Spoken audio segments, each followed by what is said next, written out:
Hey, yo, what's good, what's good, what's good? Welcome to Reflections of a DJ, the R.O.A.D podcast presented by DJ City and Beat Source. I'm one of your hosts, DJ Crooked. We got DJ Nev in the building. Yo, what up? We got DJ D Miles. What up? We got Jamie the Great. Yeah. And we got a special guest by way of San Diego.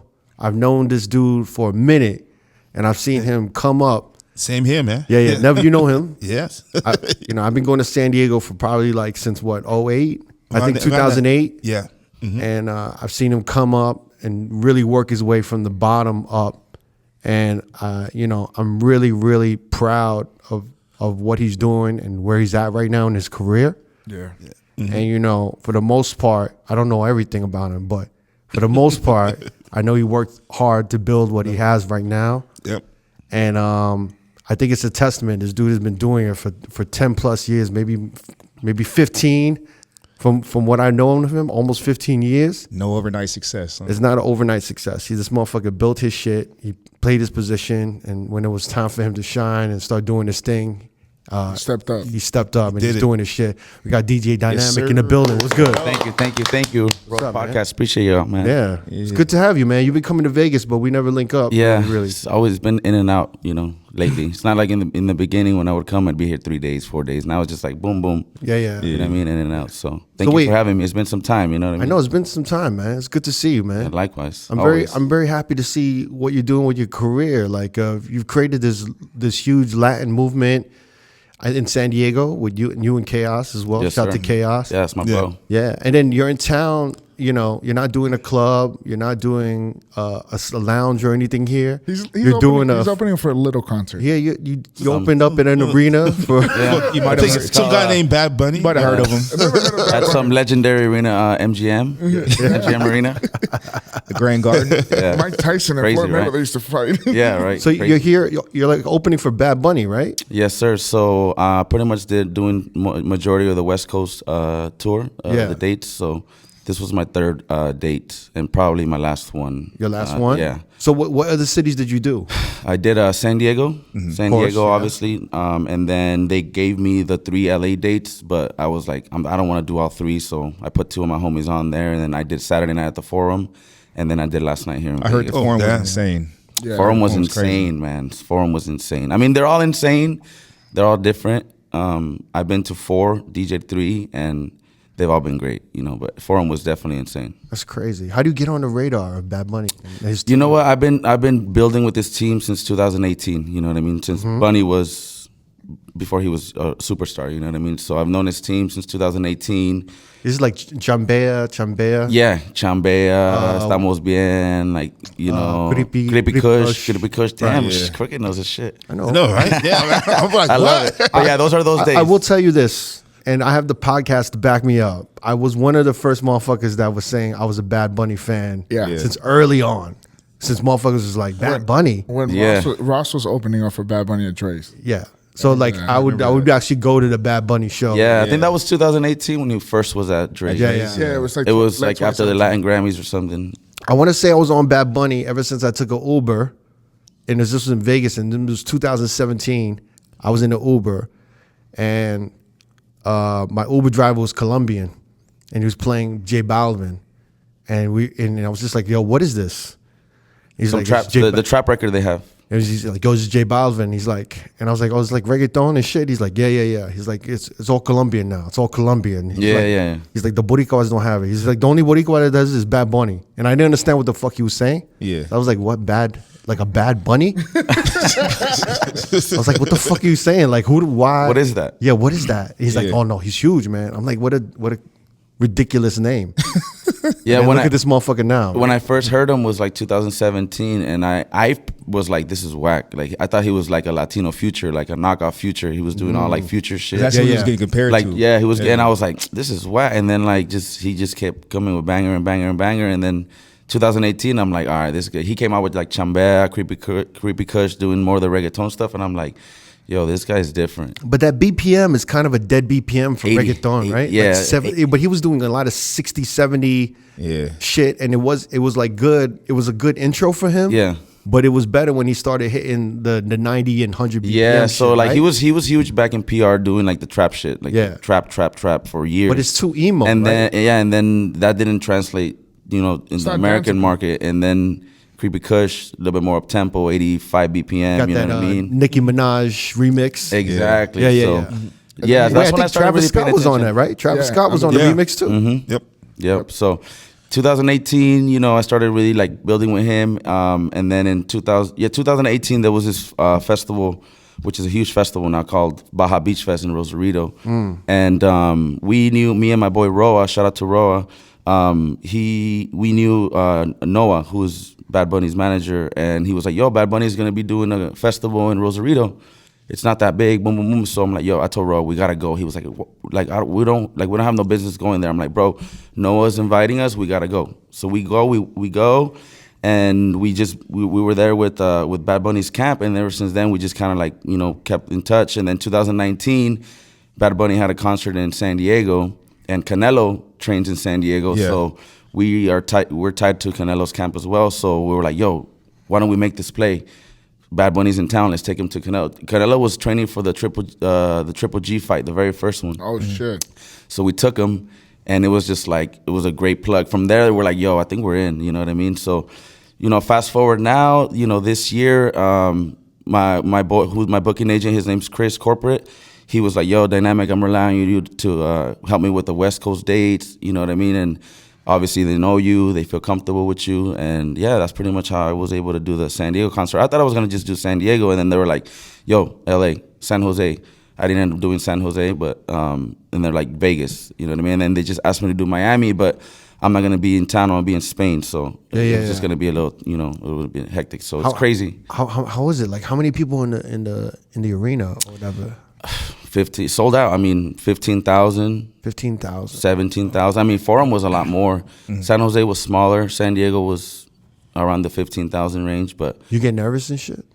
honestly, like, I was not nervous at all, to be honest. It's with you. weird. I see you like. When did I start seeing like Instagram videos of you in like these large fucking? The Baja Beach Fest shit. Yeah, Yeah. but you also be in these like you've been doing like these big concert arenas for a while now. So I also did the Bad Bunny in Tijuana and TJ in 2019, the Por Siempre tour. That's what it At was. some like Was where that they like fight kind bulls and shit? Was that like the first kind of really big one? Because I just started seeing IG video. So like when you linked up with Bad Bunny in 2017, you were kind of on this Latino wave that you were building. in the city. 2017, I was like, yo, I mean, don't get me wrong. I've always listened to reggaeton. I've always DJ reggaeton. You know what I mean? But yes, okay, let's have this conversation. I know we've had this conversation before, but you're the perfect person to have this conversation with. Yeah. And we've said this many times, so you can correct us, Yeah, right? I think I know where you're going. Yeah. Go ahead. So you can correct us. Take the wheel. Because a lot of motherfuckers in the West Coast and California act like they've been repping reggaeton forever. Oh, of course. And they act like, so you agree, right? Yeah. And then they just act like, nah, we've always been known this, like, Nope. Don Omar. I'm just like, shut the fuck up.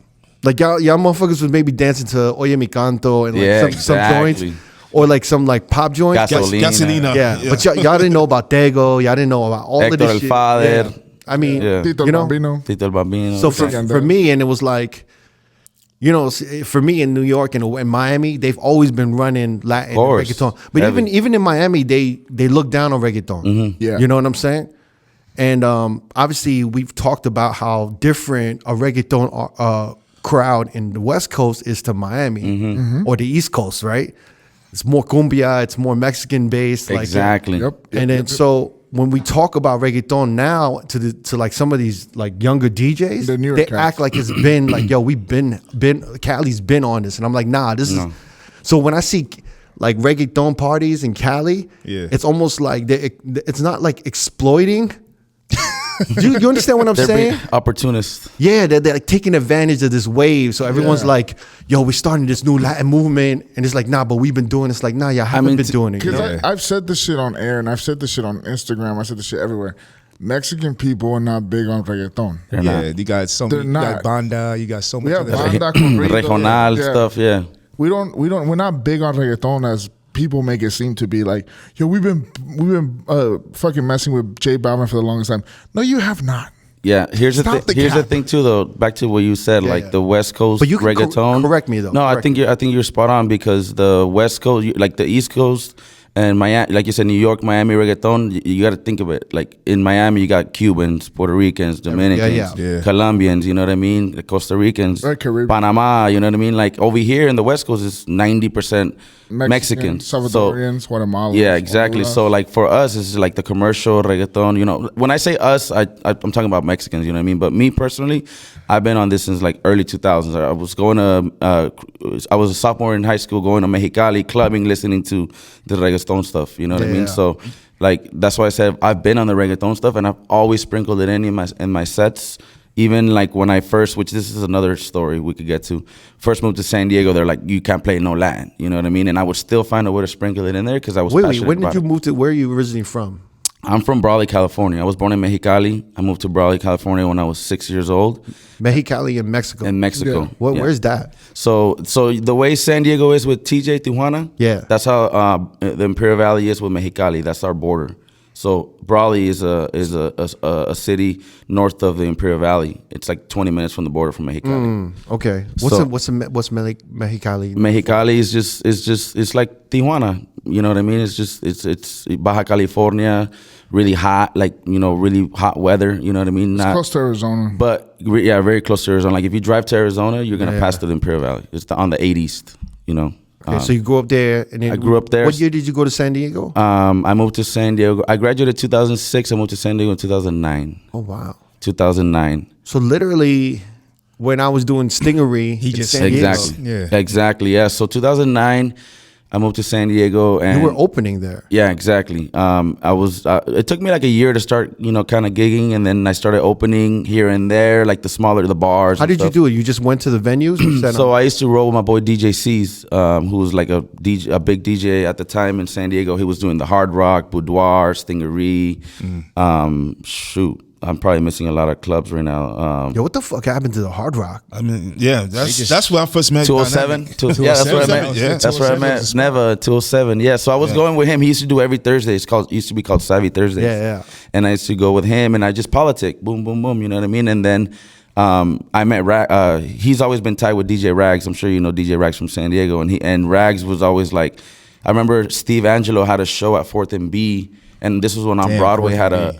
On Broadway was open, and he was like, "Yo, we need an opener. Can you do it like day of type shit?" And then I did it, and then from there I just started just opening, boom, boom, boom. But I was going out every night, shaking hands, kissing babies, like they say. And then like 2010, 11, McShane, shout out McShane. He was just like, "Bro, I really like you. You're a good dude." McShane at Stingery. Stingery. Oh, wow. Exactly. So he was like, "Bro, I want you here every Saturday, or at least every other Saturday." So I would do me and what was his name? I forget his name. Aiden. He used to go by DJ Aiden. He used to. We would rotate every Saturday. I would do one Saturday. He would do one Saturday, and that's how I was able to meet you, Crooked, Fashion, E-Rock, Scene. Yeah. You know what I mean? So that was big to me. To me, without that, I don't think I'd be in my point of my career because I learned the etiquette. I learned everything of how to be an opening DJ, what you do, what you shouldn't do. Stick around. You don't just, you Unplug finish and DJ leave, and you yeah. bounce like nah, you know what I mean? Like whatever you need. Yo, you need a drink, bro. Hey, bro, you got a piss? I got you. You know what I mean? Like I just learned that culture. You know what I mean? So that molded me to be the DJ I feel like that I am today. Glad you said that, bro. You're a rare, you're a rare breed. I feel like your generation is the last generation that's gonna be openers Yeah. like that. Because openers now are not gonna be like We that. talk about it all the time. Like they don't really hang out. They don't really yeah. stick around and just politic. Yeah. Drink with you. You know what I mean? But even if they knew, so like when Dynamiq was opening for me and Never, even at that point, there was no, there wasn't an air of entitlement on him where he had this energy like I should be headlining. right. Does that make sense? Exactly. He Yeah. played his Yeah. role, bro. But it's Never. like I'll go to different venues and I feel the motherfucker energy. Oh, like, my gosh. I should be headlining. You know what's crazy? You understand what I'm saying? Yeah, of course. My very first experience with Crooked, I remember you had a delayed flight. Oh, yeah. And McShane was like, I was gonna talk about this story. yeah. So I'll let you pick. No, up you on- do it. You So, do okay, it. so I talk too much already. I was opening at Stingery for Crooked. It was the very first time I hadn't met Crooked yet. And McShane's like, yo, bro, you might have to keep going longer because Crooked, his flight got delayed. And I think you landed at like 12:15. You were in the club by like 12:30. You know what I mean? And then I remember you came up and then you were just, I don't know, somebody must have told you like the way I was playing, because right off the bat you were like, yo, bro, respect. Thank you for not playing the hits and not burning me. And you still held it down. And then I remember when you told me that, I was like, oh shit, you don't have to play the fucking hits to have the crowd rocking. You know what I mean? And then you jumped on and you murdered it. 45-minute, 1 hour set you did and did your thing. And then at the end of the night, you were just like, yo, bro, I'm glad you're gonna be here, because McShane was like, yo, this is gonna be the guy who's gonna be here every other Saturday. Boom, boom, boom. Yeah. And you were just like, yo, respect, bro. And then to me, it was like, damn, like I'm an up and coming guy in the game, and OG's like giving me that cosign off the bat. You know what I mean? It was pretty epic. I was so I had a flight and they fucked up my flight or whatever. So I had to fly to LA, and then they had to drive. I had to drive from LA. Oh shit, man. So it's like, what was it, Spirit? I was I was in Canada. So I was flying in from Canada. Vancouver? Shit, I don't know. Yeah. Somewhere in somewhere in Canada, and the agent at Scam Artist fucked up. Yeah. So I was like, I had to go to LA, and then from LA Drive 2.5 hours. Suja made her drive me straight to the venue, and I got there late. I got there like 1. Yeah, it was pretty late. It's hard to DJ in that big ass room at Stingery, which is like maybe 1,200 people or more. And I think you were like, yo, man, I think you were just like, I play all I do is win or something. I forgot what you did. You was like, man, I'm sorry. I had to do. I like walked in and I'm like, fuck, like I'm just like, what the fuck's going on? And the room's like good energy, and then I could tell he was like kind of stressing a little bit. Because it was getting to that point, like, I gotta play some of these hits. It's 1 a.m. No, I know. Yeah. So it was like, I walked in, and I even think I told you, I'm like, yo, just hit him if you want to. I think I said something like, if you want to hit him, you can hit him. You just start hitting him, because I was like setting up and shit. Yeah. But he was like really apologetic, like, yo, man, I'm sorry, man. I had to play like all I do is like I had to play one. I had to give him something. Yeah. And I'm like, nah, man, like nah. I was like so grateful. And then, I just got on, and it was just like, and it was whatever. But I never forgot that shit. Yeah, same. I think about that all the time. Yeah, it's crazy. It's crazy. Aww. But I think about it a lot too, because I don't think I will ever meet a person or an opener or another DJ that would do that ever. And you know what's crazy too? I remember I would hear there would be other DJs that would open specifically on Saturdays that would rotate when I wasn't there. And then I remember one guy told me, he's like, bro, Crooked got on at like 10:30. Like, and then I was like, maybe you were fucking up. And then like another guy told me you did it again. And then I started realizing like, this motherfucker likes to jump on early and kind of open for himself. You know what I mean? Like, because the set was 9 to 11:30 opener, and then headliner 11:30 to 2. Yeah. And then like you were the only guy that came in. And I remember I asked McShane, but you never did it to me. You know what I mean? I asked McShane like, yo, does he always get on early when they're not, like when they're fucking up or what? He's like, nah, he just likes to get on early. You know what I mean? And I always thought like, man, he never got on early with me. I'm like, maybe it was that first time that you were just like, all right, this guy can hold it down. You know what I mean? But I always thought I think it's that Vegas mentality. Like, you just DJ for 2 hours in San Diego. It's just like, it's not enough. Because you guys used to be doing the 4-6 hour sets. Yeah. So I will break this down, because there's a reason why I did this shit.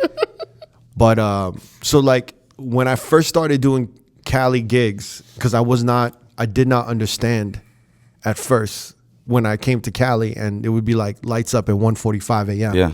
And it was way stricter back in the day, where like not like a person couldn't have a cup of alcohol.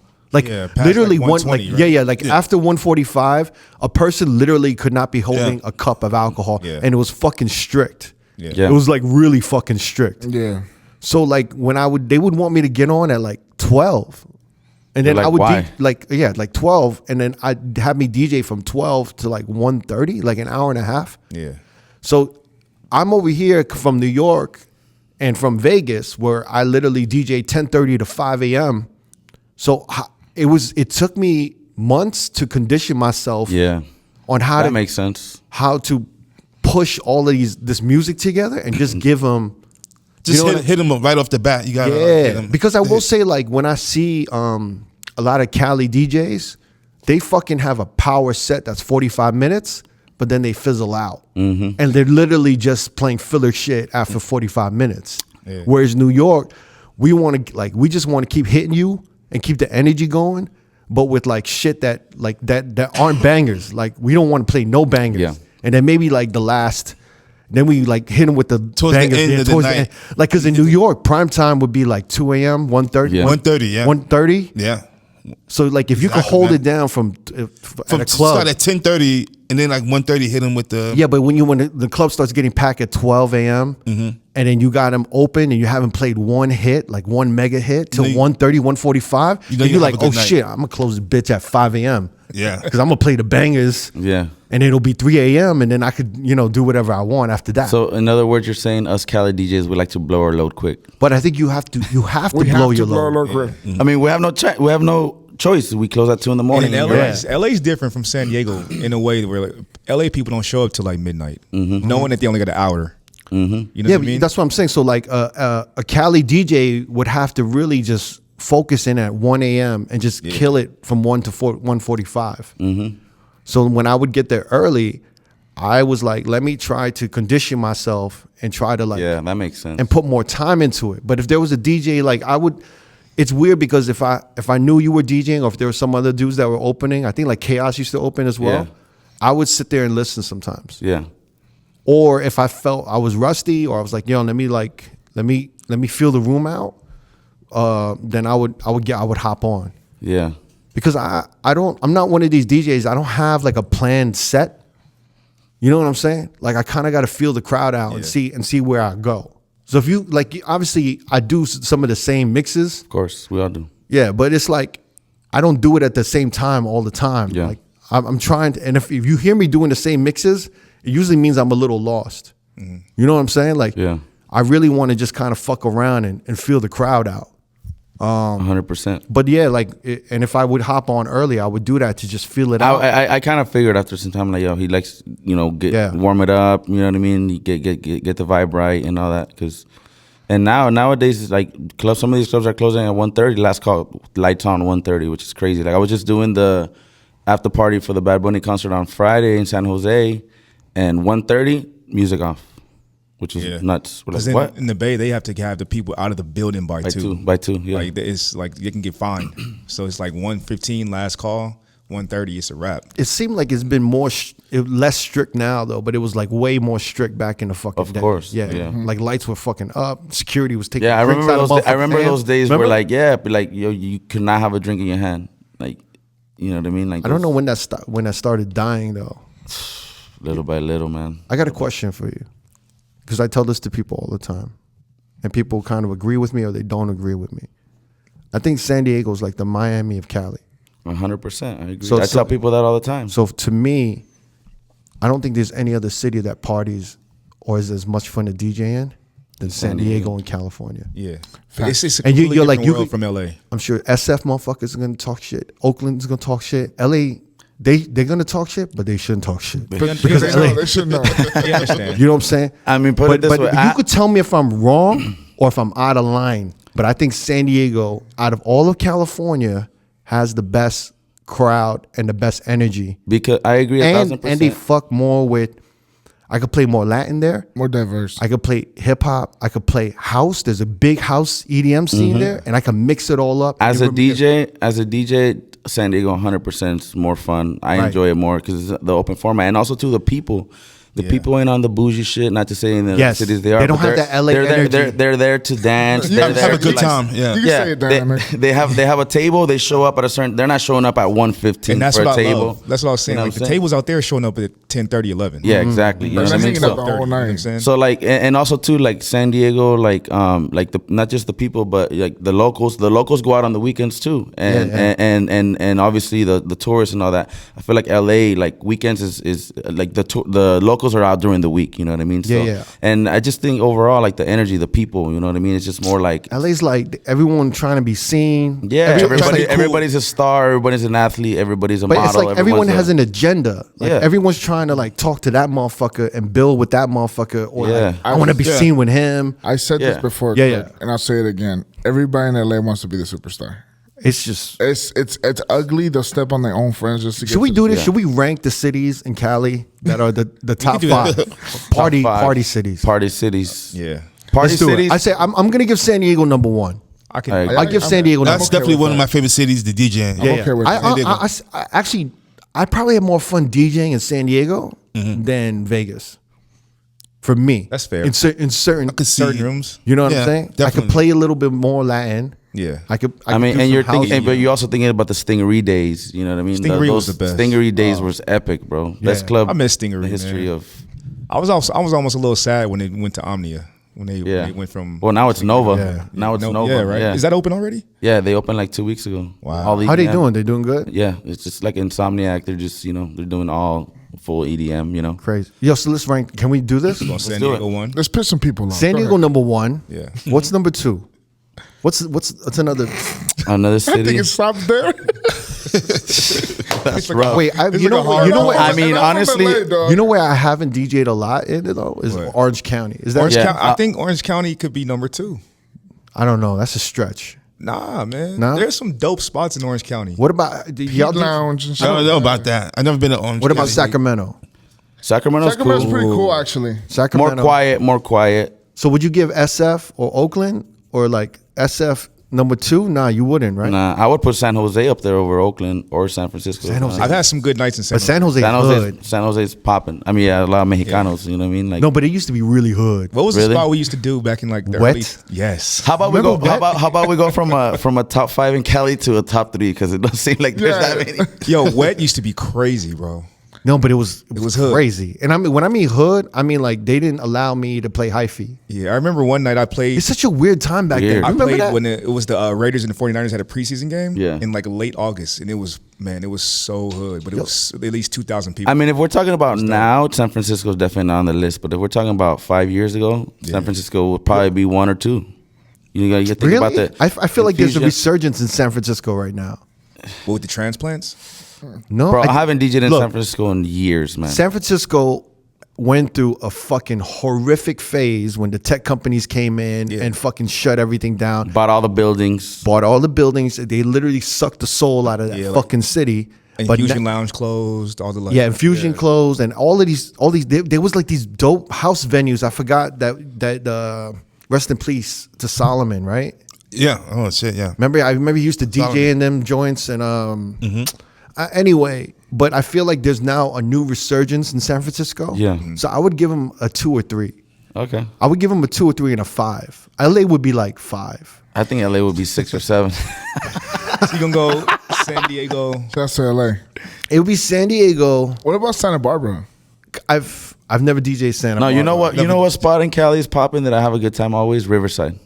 Riverside. That's, I've heard that's about. OC. That's Orange IE, County. IE, yeah. So let's give OC maybe number 2. Yeah. OC Riverside number 2. I would give Sacramento a 3 because every time I'm in Sacramento, they fucking party. They Wait, party. OC and IE are 2 different words. Yeah, they're though. 2 different We gotta words. Oh, for real? acknowledge that. Yeah, I think It's the not IE. that- It's not that far, D.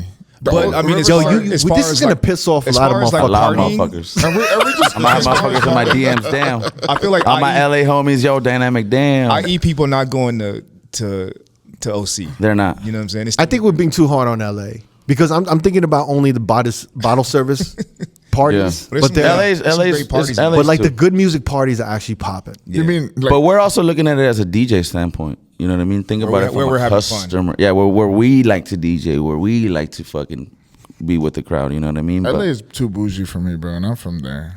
Yeah, but I'm seeing like I retract some of what I'm saying about LA because I'm not thinking about like the good music parties out there. Yeah, you know, I'm but sure. I'm thinking about like the bottle service and shit. yeah, I mean, honestly, in LA, I haven't been going out there much. And then up in the Bay is just when I do the 49er games in Santa Clara. That's it. That's you know what I mean? Like, You can't talk shit on the Bay. You're out there. that's my second home. How many DJs are there for San Francisco 49ers? There's like 6 of us. Damn. It's Wait, how did you E-Rock. get It's a that? bunch of y'all. Yeah, we were wondering how you got plugged with that being from San So Diego. I was literally having dinner at Limon in San Francisco. It was me, Miles Medina, DJ Amen, my boy Will, and I think someone, I don't remember who else. Yeah, name drop a little. And You just named the big names. yeah, we were having dinner because I remember You I'll dropped never. something, bro.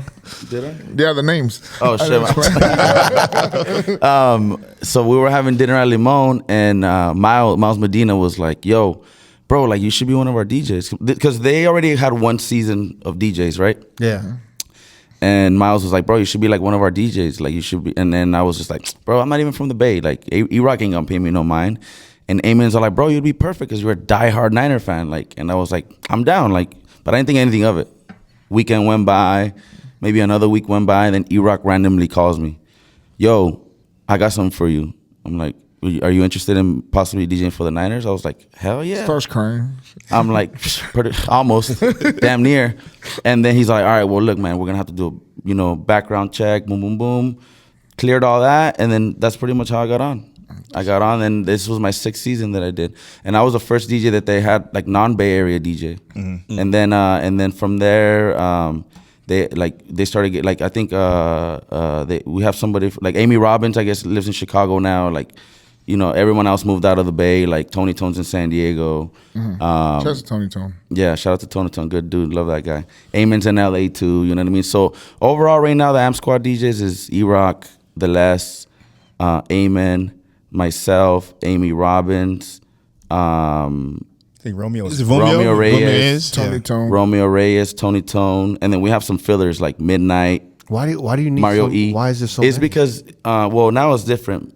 This season after COVID it switched up, but before COVID it was 3 DJs a game. There'd be like the DJ out in the tailgate area, which was called the Faithful Mile. Then they'd have the pregame DJ on the field when the players are warming up, and then they'd have the in-game DJ playing between quarters and all. So it'd be 3 DJs. What do y'all every all game. Rotate, or you just Nah, go down? you would have one shift, boom, and that was your shift for the game.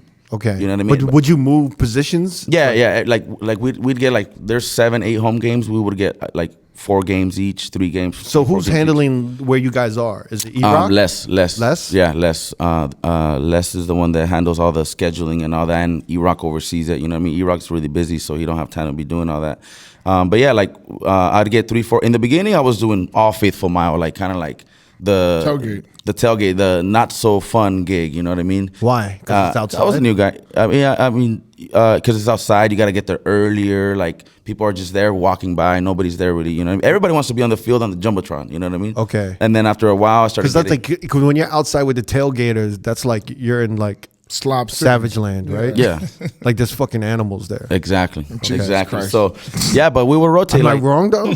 You're not. That's where the animals are, right? Yeah, but at the Levi Stadium, they don't allow. Levi Stadium's strict, bro. They don't let you tailgate, like party and tailgate. You have to. There's like a separate lot, like a half a mile down the stadium, where you can party and tailgate. So in the actual stadium, you can't tailgate in the parking lots. Yeah, I just picture like motherfuckers with like turkey legs eating that shit on the, like outside, painted faces, like staring at you and shit. Yeah, exactly. Thinking about Raider fans, bro. Yeah, you're thinking about Raider fans too. That going back to what you were saying earlier, like when you were saying that you started seeing me on like big crowds, like that probably was my introduction to the bigger crowds. Doing when like you were doing the 60,000, you know what I mean? Like I'm a halftime. I'm doing the halftime set, and it's like 60,000 fans.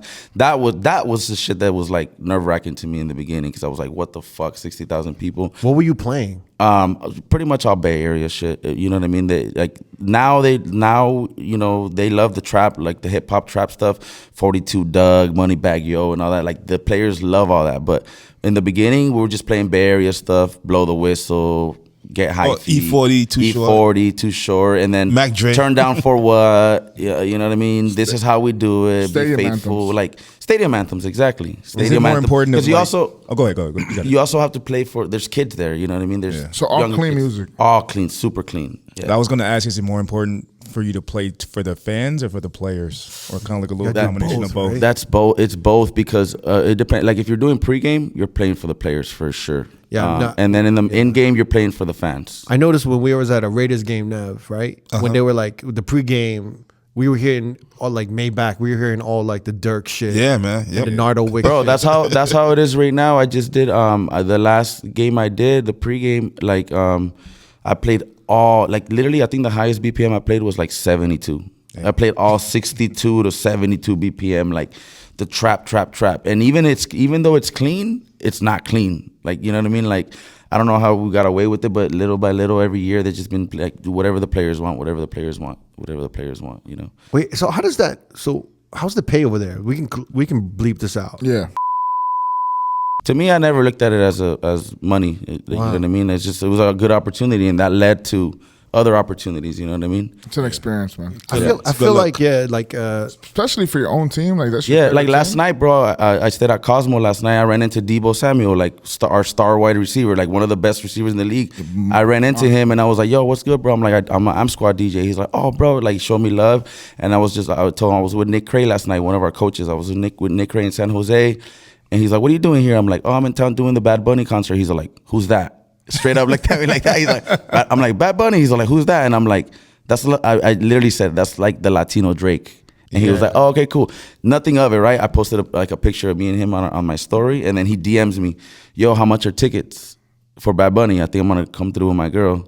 And I just told him, "Shoot me a text. Let me see what I could do." Didn't think he was gonna text me. 30 minutes later, Debo. you got him in.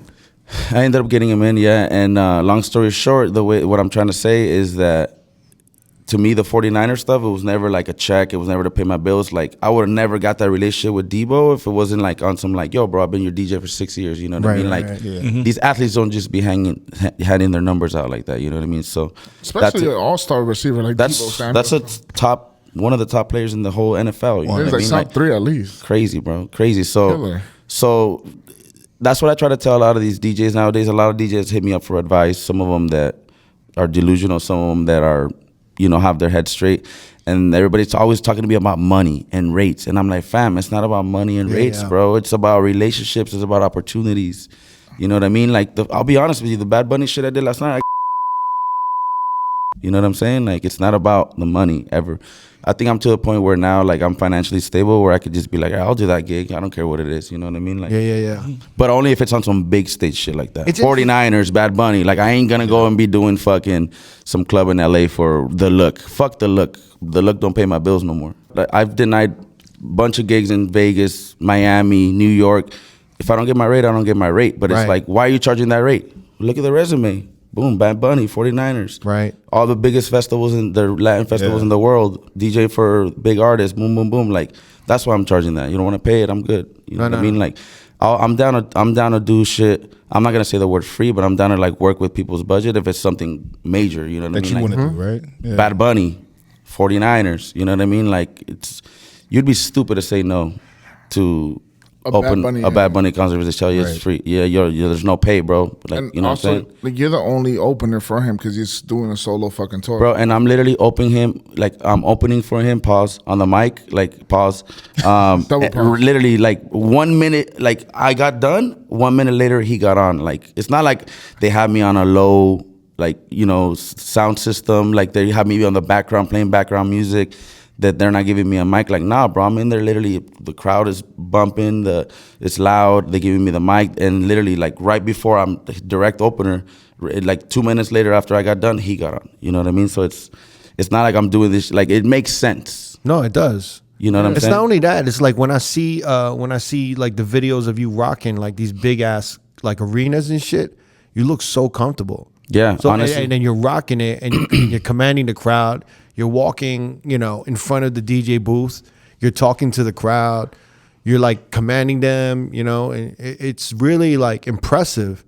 So it's like when I see that shit, I'm like, he could do a club real easy. Yeah. Because it's like, you know what I'm saying? Like a club is like a fraction of what you have to exactly. do. Yeah, that's why I honestly, I feel confident, like, I could be put in any scenario, like, whether it's a nightclub, a stadium, a concert, DJ for an artist. Like, I feel like I've done a little bit of everything in the last 12, 13 years. Yeah. And I've improved. Like, I've been, like, in the beginning when I first started, I would never use the mic. And, like, listening to guys like you, E-Rock, Franzen, on the mic, just kind of like help Scooter, another one. Shout out the big homie from San Diego. Yeah. Like, that to me was like The San Diego scooter. the San Diego Scooter. Get it right. And he, I learned a lot from just hearing the mic, because that's one thing I always told myself. I got to improve. And then throughout the years, I felt like I kind of like got better at it. And then just recently, you're really good. And just recently, I just started doing the Spanish shit on the mic, because I'm doing all these Latin clubs and all that. Yeah. So that kind of took me some time too. But like now, like I'm like really comfortable doing the bilingual stuff, English, Spanish. You know what I mean? Doing the Puerto Rican accent, doing the Colombian accent, doing you switch it up. Switch it up. It's just been doing the Paisa Mexican accent. You know what I mean? Just What do they call the gang? What do they call the gangbangers that like switch sets? Oh man. Hood hopper, Hood hopper. You're a hood hopper. Yeah, I'm a hood hopper, exactly. race hopper. You know what I mean? Wait. But- So wait. Let me hear. Can you do like what? What would you do? Let me hear like because Colombian. Just go Colombian. Well, what's the worst accent? Got to be Puerto Rican, right? Nah, Dominican. Dominican's worse than is Puerto Rican? Talk fast. I mean, they're similar. Let me hear you say something. Say something, and then let me hear the different. Colombiano. A ver, qué chimba. Ay, vamos por una bandeja paisa. Qué chimba. Estamos en Medellín. Yeah. Very correct and proper, Yeah, right? from Spain. And then But it also has like a Puerto Rican. yeah. Acho, mámame el bicho, cabrón. No, mámame el bicho, cabrón. Acho. Okay. Dímelo. More quick, more like street. And then Dominican's like, ¿qué lo que hay, teteo? And then Mexican, ¿qué onda, cabrón? ¿Cómo estás, güey? Vamos por una michelada de la verga. Yo, never space. Never so long. Never. I am. I'm not like- never. Do you hear the differences or no? I can tell the difference. Yeah. Yeah. But I mean, he grew up in Uptown. So Yeah. he's been Yeah, Bronx. and to be honest with you, But like why does with- Colombian sound the sassiest? because they're just proper, like they're just. Yeah. you It's know a little what I mean? sassy though, Yeah, no? yeah. Not Like just- a little like. Can you do like a little more Argentinian? bougie. Nah, that's the four that I kind of Argentinian's do. hard, bro. Argentinian is like Italian accent, right? Yeah. I feel, yeah. It's- Just being around all these, ¿Cómo estás? the industry, like, Bullshit, 'cause it grows in you, you know what I mean? Like, Yeah. it just grows in you. The you funny know? thing, I can still hear the Mexican accent underline every single one he did. I can tell his voice. Like, Yeah. it's just the Mexican, I can tell how he speaks. Dominican is the hardest then, huh? Yeah. Dominican's que lo hard for que. sure. Because when I speak Mama huevo. when I speak to Mexicans, they're like, they like I can't understand what Puerto Ricans are saying. The Puerto Rican Spanish is the worst though, isn't it? Puerto Rico. I feel like the accent is so Yeah. the slang and the accent is so Yeah, like, crazy you with- listen to Anuel talk, and you can be like, what is he saying? Yeah. Yeah. Is They it just, replace, just more street? yeah, they replace Yeah, R's very with straight. L's and shit, and just it's Yeah. different. Yeah. I almost want to say like La and vaina. you guys correct me because I don't know much, and you have Jamaican roots. Yeah. I feel like Puerto Ricans are almost basically like patois. Patois. That's fair. You know what I'm saying? Because even like if I go to Jamaica, I have to be around like some people to really understand right off the bat. I'm like confused, and then by like day 2, I'm like, okay, like Right. when a waitress is talking to me, I understand what she's saying, or like if my uncle's saying something, like, you know what I mean? Patois is basically English. It's broken English. It's broken English. But it's yeah. just the placement of the words. But is that kind of like Boricua Spanish a little Yeah, bit? kind of. Yeah. Because Yeah. they replace words and shit. Boricua Spanish is a lot of slang too. Yeah, a Like, lot I of guess slang. broken Spanish. It's you like could say. patois. It's Yeah. all slang. Yeah. And they're switching like words and verbs Yeah. around and Yeah. shit, right? Yeah. Like Yoda and shit. Yeah. Yeah. That's interesting, man. You know, I want to talk about something because, obviously when you opened it for me at Stingery, right? We were doing like top 40 rooms, right? And then, did you know that there was going to be a pocket for you to be like a premier Latin DJ? I didn't. Because at some point you started going this other way, but in the beginning you were conforming yourself to fit. Open format, yeah. You were like, all these dudes, Scene, Yeah. Yep. Scooter, Mhm. Crooked, Yep. Fashion, Open Format, Stingery. Format, yep. This is the pathway for me to go, and I really am impressed, and I keep saying I'm proud of you. You know what I'm saying? Like, I'm very proud that you created this pathway that no one was taking. Mm-hmm. I think you were one of the first, to be honest. I could be wrong, and you let me know. So, But when you started that pathway, I was like, oh, this is smart. It's organic. It's authentic, and it's missing.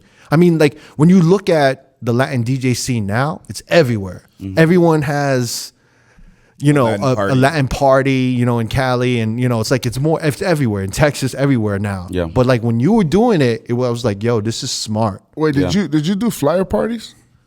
what do you mean flyer parties? Oh no, you didn't. Like with the badges and like teams, and they'll throw their own house parties. I mean, I started. Very reggaeton based. Yeah, I was.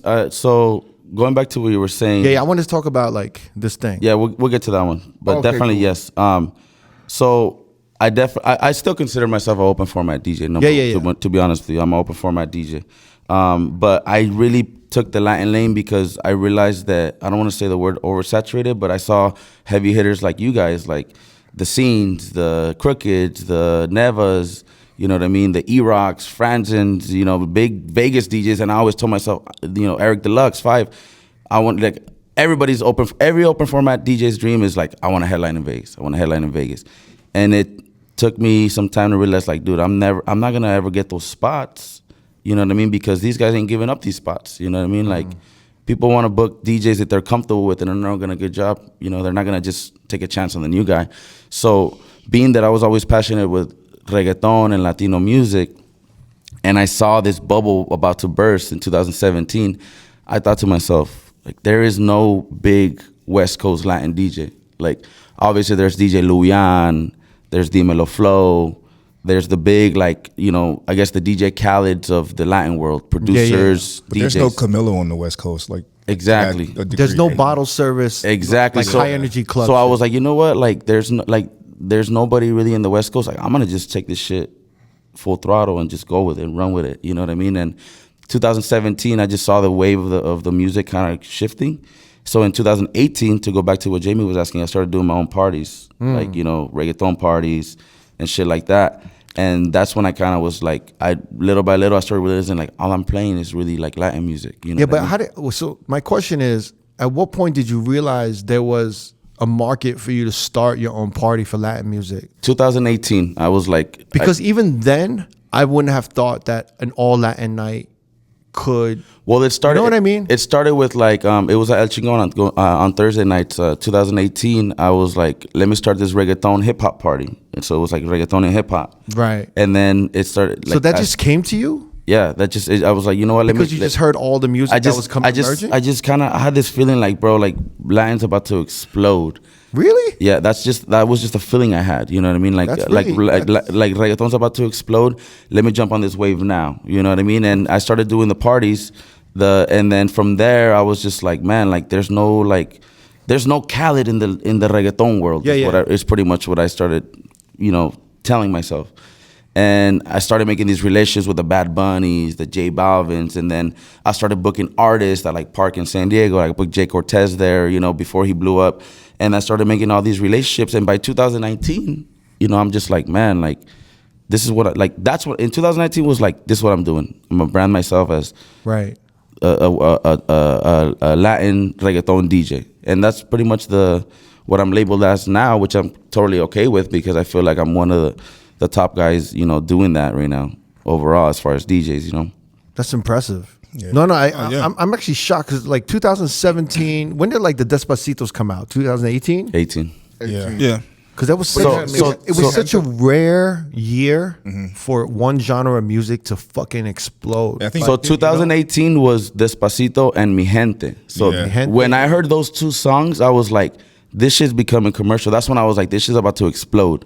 But then you had so much music. Cardi B, I Like It, came out in that year too. Yeah. But then you also had like And then Beyonce jumped on the Beyonce remix. Yeah. Yeah, Bieber That kind of blew it up. Bieber jumped on Despacito. the Despacito. But there was just so much more music though. Like Yeah. it was just weird that it was all kind of blowing up all at the same time that year. Did they both come out that year or the next year? There was 18 also. 18 also. Yeah. No, but you had But that Ozuna popping the Right. fuck off. You had all of these artists that just kind of just started just like blowing the fuck up. Yep. In like a short span. Though. In 2018, 18 was the year. So you saw it in 17. I saw it in 17, and I literally I was. I had this weird- I want to talk about what made you like. What were the songs? At what point were you like, yo, there's literally like 8 songs, and there's even more. So now I could create my own night. Was that how you were thinking? Well, you got to think about it too. It wasn't just about the newer songs; it's about the classics also. You know that what I mean? that was coming back. That was I mean, I feel like they've never really gone away. Like the Gasolinas and the Gasolina. Teo Calderons. You know what I mean? But like I've never heard cumbia. Like I didn't really understand. Like Jamie taught me about cumbia probably during the pandemic a little Yeah. bit. Yeah, so a little bit before that, I started. 'Cause they- playing yeah, 'cause cumbia we- with hip hop. Yeah, because he was like the first, and probably Exile was playing cumbia with all the new reggaeton here in Vegas. But like I didn't really, I'm from New York, so cumbia is a little like new to me. The stuff I was playing heavy cumbia wise was they would call it cumbiaton. It was like mumbaton, but like cumbia remixes. Right. Like I used to DJ at this club Sevilla, and they were big on cumbias, and I was just like, I don't want to just play straight cumbias all night, so I started playing like mumbaton remixes to that. You know what I mean? Right. And it just brought back it was a combination of all that music about to explode. You got the Despacitos and Mi Gentes coming out, and it's just going global. You know what I mean? I was like, yo, I got to jump on this now because someone else will. You know what I mean? And that's when I was like starting doing my parties in 2018. I remember New Year's ended 2017, going into 18, and I was like, all right, what am I gonna do different this year? Yeah. And that's when I told myself, like, I'm gonna push this Latin shit. Did you feel like San Diego started to become a little more receptive to the sound too? Because I remember you For said sure. that for a while they weren't accepting. For Latin sure. music. Wait, I'm kind of curious. What city do you think embraced the reggaeton explosion first in Cali? It had to be San Diego. I can't call that It one. had to I'm be not San sure. Diego. LA didn't get to that point. Because LA was definitely later. I moved here 2017. And when I got here, Blue Martini was exploding with the Latin shit. And then 18, they got even worse. They got crazier. I would go back home, there was nothing. Not till 2019, LA hopped Exactly. onto the reggaeton. I agree. I started seeing all these LA parties in 2019. 1,000% agree. Yeah. I'm gonna be honest. Shit. I'm gonna be really, really honest with you. There's a lot of Latin DJs, and no one ever repped Latin music in LA. That I think I could be wrong. No, you're right. But then because- all of a sudden, everyone was like Uber. no, when and Like everyone was embracing their Mexican roots all of a Yeah. sudden. Yeah, Wasn't it weird? Yeah, it's very weird. on Twitch, bro. On Twitch, when I started doing that shit, you're like, yo, now I'm seeing everybody do it. Yeah, because he went on Twitch and then he played like a Twitch set, and he played all of this Latin music, this cumbia. I was playing Los Angeles Azules mixed with Selena, and then mixed to Nipsey Hussle and Yeah. some other shit. And then even Audio One called him, right? Audio Yeah. One called him and said, "Yo, what you did was really special." Hell yeah. He's like, jump on it, expand on it. And then when he didn't do it because he's a lazy fuck, right? I like, fuck. Still didn't have Audio to- One did it. Audio One did it. Audio One did it. Shout out Audio One. I'm glad he's better. Yeah, shout out to Audio One. I'm glad he did it. You wouldn't have been able to do it. And a whole other, like, a lot of people did it. But then all of these LA DJs who've been like, this straight hip hop, all of a sudden they were like uber Mexican, like Yeah, but you know? Like but these sound reggaeton doesn't have anything to do with us Mexicans. We're just Latinos, and we claim Wait, I would say- I've been playing reggaeton. You know what I mean? I would Like, say it opened up. Yeah, it opened up, to yeah. like Mexican music and all this, and like cumbia and all But see, this. like with me, it Like was, you were even it- playing it- Vicente Fernandez, right? Yeah, I was playing all that shit. Like, I would play between my hip hop sets. And I would do that venues and everything. And then it got, when I did the Twitch to everybody. But I think it's a good. I think it's a good thing. But I'm also wondering, like all these Latin DJs in LA, they're like they're embracing their Latin roots. Yeah. I'm sure they've always embraced it. Yeah. But maybe they felt they needed to constrict it. Yeah. Especially some For of them. for me, it was like a more of a flawless transition because I've been passionate about reggaeton since I was in high school. You know what I mean? So I can have those conversations about the Hector El Father, Tito El Bambino. You know what I mean? Like, and most people think about reggaeton. They think, oh yeah, Daddy Yankee, Gasolina. Like, nah, bro. It's just shit There's that a goes whole back other way shit, yeah. before that. You know what I mean? And I could even talk to new guys nowadays. You know what I mean? The hot new guys right now that everybody sees, or the guys that are not like popping. Like you were talking about your Uber driver, Colombia. Like right now, Colombia, reggaeton wise, is dominating. Like everything's out of Colombia. Like if it in Puerto Rico is Bad Bunny and Anuel, Ozuna, and then it's like Colombia is just dominating all this shit right now. You know what I mean? So for us Mexicans, it's always been the cumbias and the regional. Right now, regional music, it's like corridos, banda. That shit's exploding. Yeah. Exploding. They're just doing a SoFi, Grupo Firme at SoFi.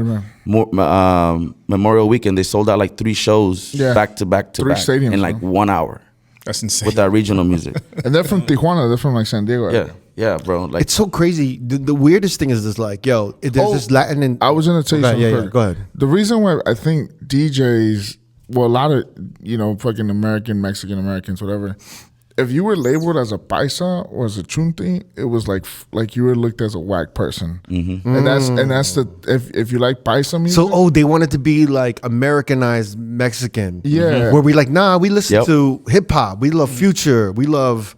like we I- love- Drake. No, but even like, we play EDM. I'm not like these these paisa dudes. Yeah, What paisas is what? Like the country folk? What is a paisa? It's basically the Mexican that just likes, still like cultured a little yeah, bit. like I still- super cultured. What do you mean? Like, so like in Asian culture, like if someone from Asia comes to America, we call them a fob, fresh off the boat. Okay. Okay, But it's like they're not Americanized. You know what I'm saying? Like they dress weird. yeah. In You a know, sense, they're that kind would- of dorky. They're like super Asian. Yeah, you like know? Paisas, if you bumping corridos, you looked as like, oh shit, you're a beaner. You're not like Americanized. You know what I Yeah, mean? yeah. It was, you're not cool enough to sit with the cool kids. So But like I'm in the car bumping. So This is deep, though. you're referring to like a fresita, like Fresitas and some No, whole other it's- shit. Yeah, but Jamie's right, because even my friends that I grew up with, Yeah, like, yeah. a lot of them didn't speak Spanish because their parents didn't want them to be labeled as that, so they want to be more Americanized. it was very similar to like Yeah. Asian culture. So they're like, yo, right? we only want you to speak English. so pretty much a Mexican be living in the States speaking Spanish is like, bro, you're a chunti, you're a paisa. You're a paisa. We're in California. Why are you talking Spanish? leave your rancho. Like don't Yeah, talk. bro, like, we're not in fucking Tijuana. You're not Speak in a English. pueblo. That's what he's La referring to. Puebla. Okay. Yeah, so that's what I'm saying. But like I'm sure Dynamiq be playing Chalino Sanchez in the car. Same thing I would be doing. But you won't catch a lot of Mexican Americans that were DJs playing that. I play that shit at Best Friend. I play that shit at Gatsby. I play that shit. So would you everywhere. say in the last 2-3 years it became okay, socially acceptable for Mexicans to be like Mexican, to embrace To their embrace culture? yeah, I'm about to say that. I would say this right now. It's cool to be Mexican, especially with this regional stuff, like the regional music, the Grupo Firmes, Banda MS. You got Snoop Dogg jumping on a song with Banda MS. Like He's at the concert. you know what I mean? Like right now, everybody's embracing it, but Which is good. which is great. It's great 100%. But it's Because also I love like- it. I'm, but it's- I'm, but I'm it's- Mexican, born and raised. You know what I mean? But it's also like hopping on a bandwagon kind of shit. right? It goes back to the opportunities. Like the Right, same right, the same wave we're seeing right now with regional music. It's the same wave 5-6 years ago with reggaeton. And now everybody, you're gonna start seeing all these regional parties, and you're gonna start seeing all these regional concerts and these regional festivals. Yeah, everybody wants to go to the fucking to the rodeo and have a fucking good time and get drunk in LA. I mean, I'm Yeah. not gonna lie. Like the best to me, in my opinion, and you guys can agree with me, but I think the best party in Las Vegas is Exile's Altura party. Altura. yeah, Like you whatever can't- one on that or he off the throws. strip. Exile's gonna clip this probably. No, but What's Yes, up, shout out to Exile? Exile. I Shout do- out to Exile. Hey, That's yo, my I'm dog. gonna tell you something. Hands down, that is the best fucking crowd and the best fucking party in So- Las Vegas. Like and- if I have an off day, I wanna go to Exile's Altura party. And listen, and I'll say something. I'm not from Vegas, but I see it from the outside looking in, and Exile for sure is pushing the Latin culture in Las Vegas. He's hands keeping down. downtown alive. Yeah, and, he has like and four. I met many people in Vegas, promoters, whoever, through Exile on the Latin. Y'all are cool. Of course, that's my dog. That's Okay, my bro. I don't know. There's like all this Nah, beefs, that's my you know, bro. sometimes. Nah, that's my dog. Exile's my homie. We like to clown on each other. Like when I first started coming out here, Yeah, like yeah. I'd open up and then he'd close and he'd be like, "You're my opener, bro. You're my opener." But then I got him booked at Baja Beach Fest and he opened for me, and I'm like, "You're my opener now." So we Nice. clown each other, Yeah, but yeah. it's love. That's my boy, bro. Like, and I respect. See, here's the thing. Exile's one of the rare breeds because he tells me, bro, when I post a video opening for Bad Bunny, he'll DM me, bro, that's fucking dope, bro. I love to see that. How many DJs are really doing that? Like they low-key hate, or they get mad, they get angry, they get I low-key envious. hate. And No, you Exile's don't. one of No, you the. I was actually talking to him about this. I'm like, I should be there, man. 2 weeks ago. That should be me doing this shit.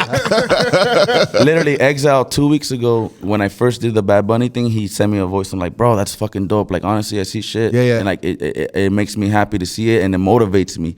He's like, a lot of these DJs are just people.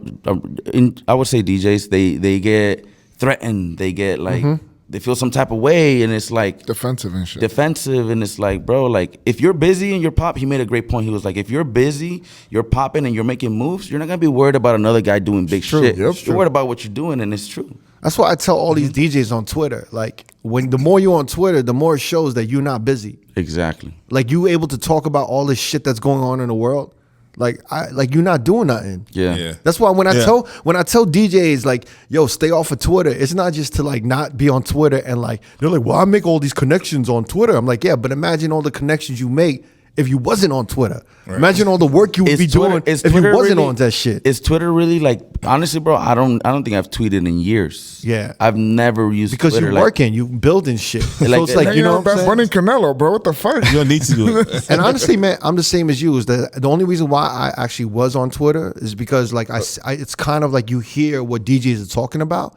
If I did not have the podcast, I probably wouldn't be that involved with DJ Twitter. We get topics from that. Yeah. But you know, like Oh, motherfuckers talk about shit and then like, all right, let's talk about this. Because these motherfuckers are whining about this now or they're complaining about this and whatever, Man, you know? Listen, us DJs, and I was one of these guys back in the day, like we just whine and complain and we feel entitled. Like, why?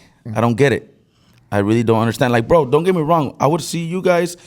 There would be times where McShane would book some DJ and I'd be like, bro, like I should be DJing right now. I'm better than this guy. Right. I thought that back in 2011 and 10. I'm sure D-Mouse has, D-Mouse is a great opener, great DJ in general. I'm sure you felt, damn, like I could be headlining. Like I know people feel that way. He actually said that, admitted to this like last year or something. Yeah. Right? Yeah. Few Right? months ago. So you feel that way, right? Because it's like we're all competitive. Exactly. And we all have somewhat of an ego, especially when it comes to DJing, because we all think you should think you're the best at what you're doing. You know what I'm saying? And if I feel that way and I'm honest, I'm like, yo, I feel like I deserve that slot. Exactly. But there's more that comes with it. Like, you know what I mean? but if you could go one of two ways. You could go on it the crybaby way and bitch and complain, or you could be like, you know what? I'm gonna keep working hard. I'm gonna eventually be fucking. Exactly. This guy's gonna be open for me one day. You know what I mean?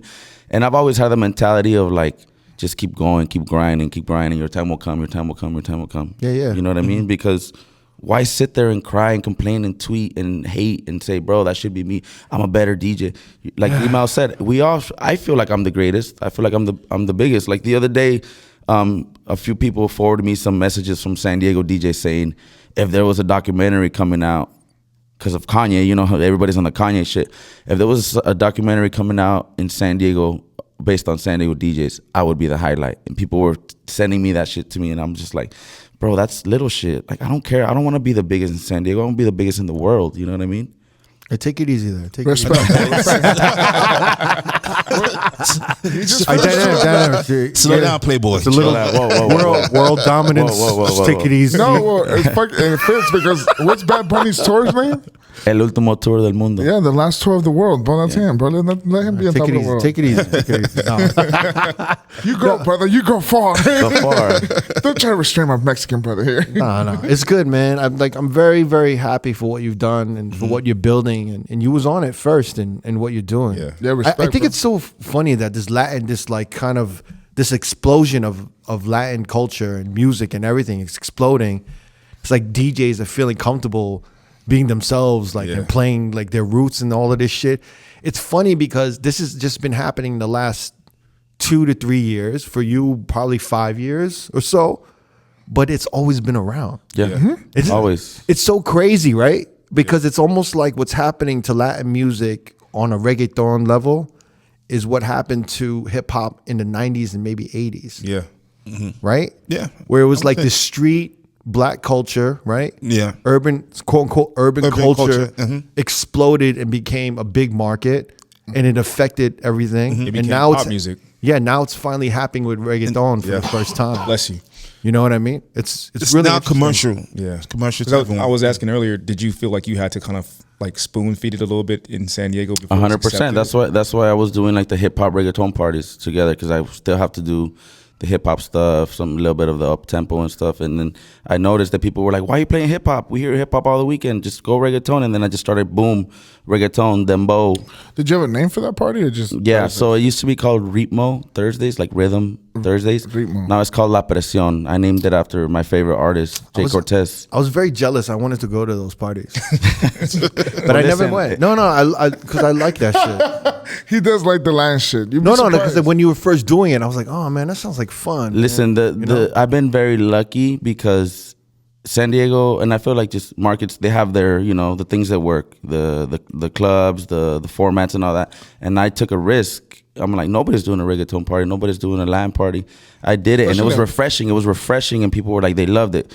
It was organic. It was organic. Bro, I'd have Chaldeans, I'd have blacks, I'd have whites, people popping bottles, and they don't know what the fuck is being said on the music. Yeah. But they just love the vibe. There's more women arguably there's more women at Latin parties. Yeah. Better looking women.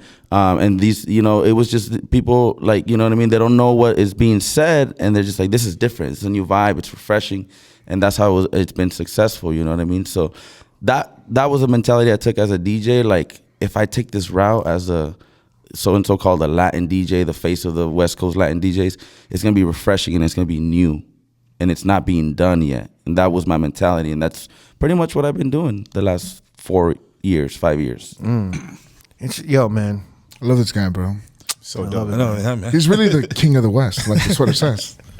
In Spanish, In Spanish. El Rey del West. I didn't want to say it in English because I'd be throwing shots of it. I said in Spanish, El Rey del West Coast. Like, I feel like I'm the biggest Latin DJ in the West Coast, to be honest. So I have a question. With all the Latin DJs in Cali, right?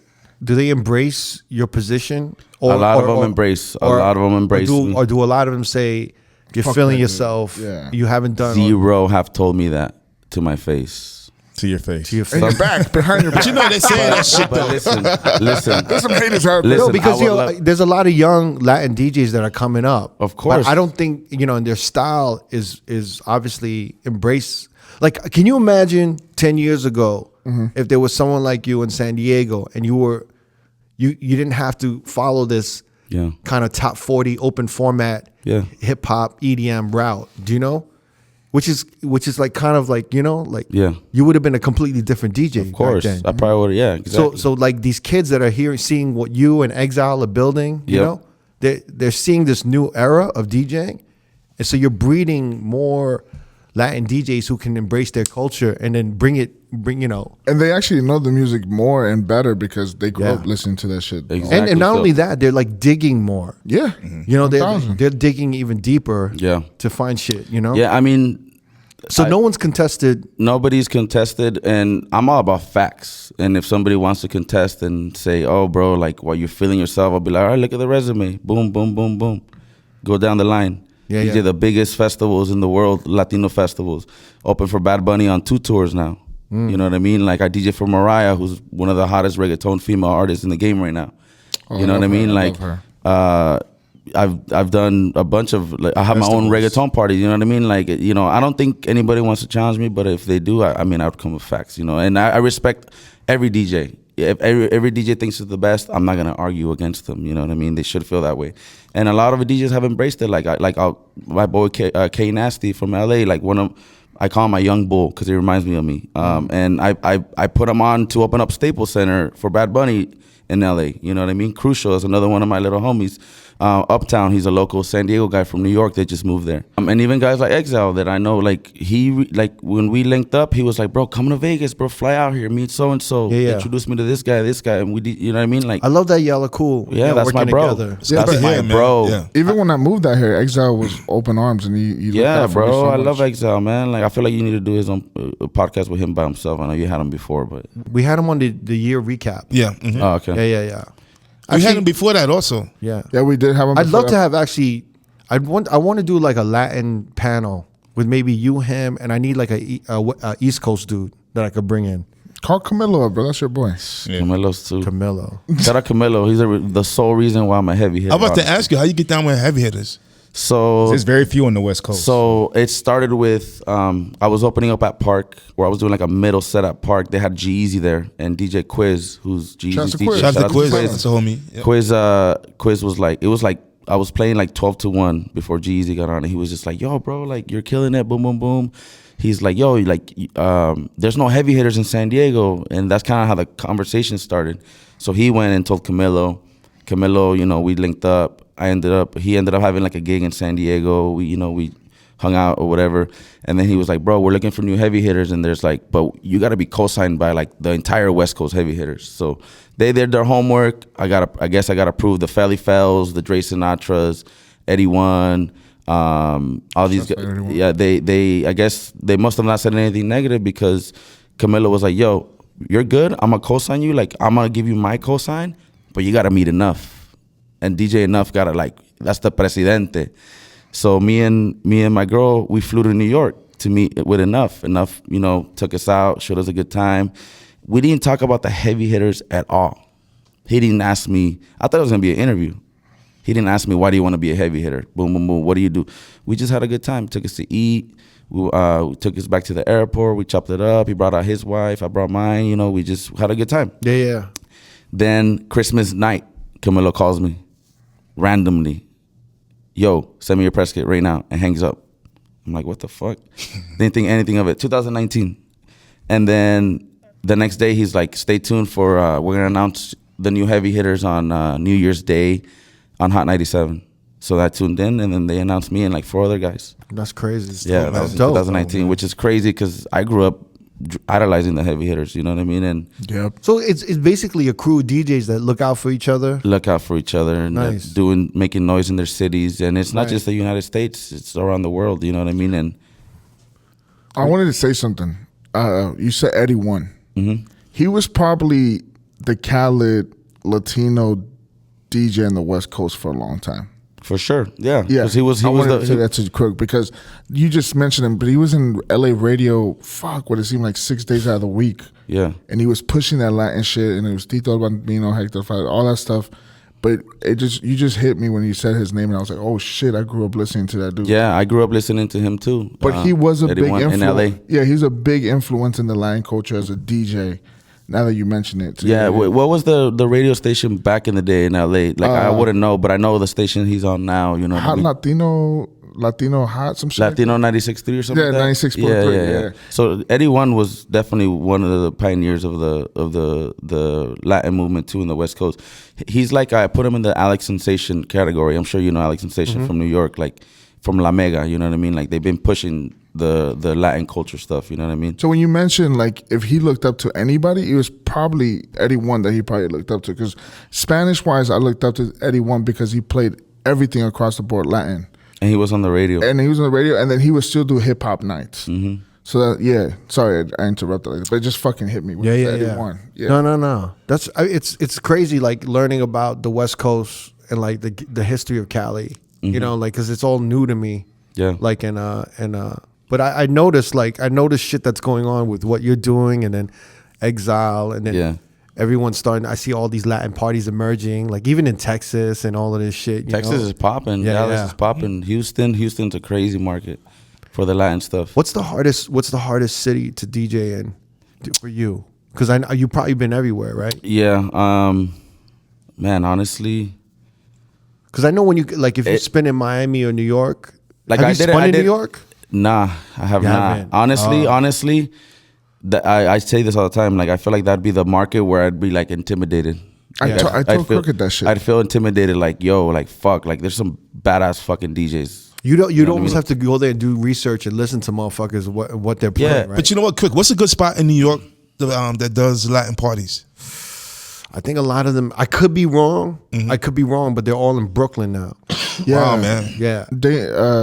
Like Dana Lou's party, all that shit. Yeah, because somebody told me like the parties in Washington Heights are like no. There's always gonna be parties in Washington Heights. Yeah, for sure. I don't know about that, but not the big parties. It's gonna be like the. I don't know. No. I know there's spots in like the Bronx. Mm-hmm. Like there's spots out there, but I don't know those joints. Yeah. But the ones that I do know that I hear of are in Brooklyn. Mm-hmm. Yeah, like. But I do. Next time I want to go to New York, I haven't gone to like an uptown party in a long time. Yeah. What I've heard about the New York parties too is like heavy dembo, mad dembo, bro. And like literally, I was leaving the Bad Bunny concert last night. My boy Uptown called me, and he's like, "Yo," he FaceTimed me like, "Dynamiq, we gotta get you in New York, bro."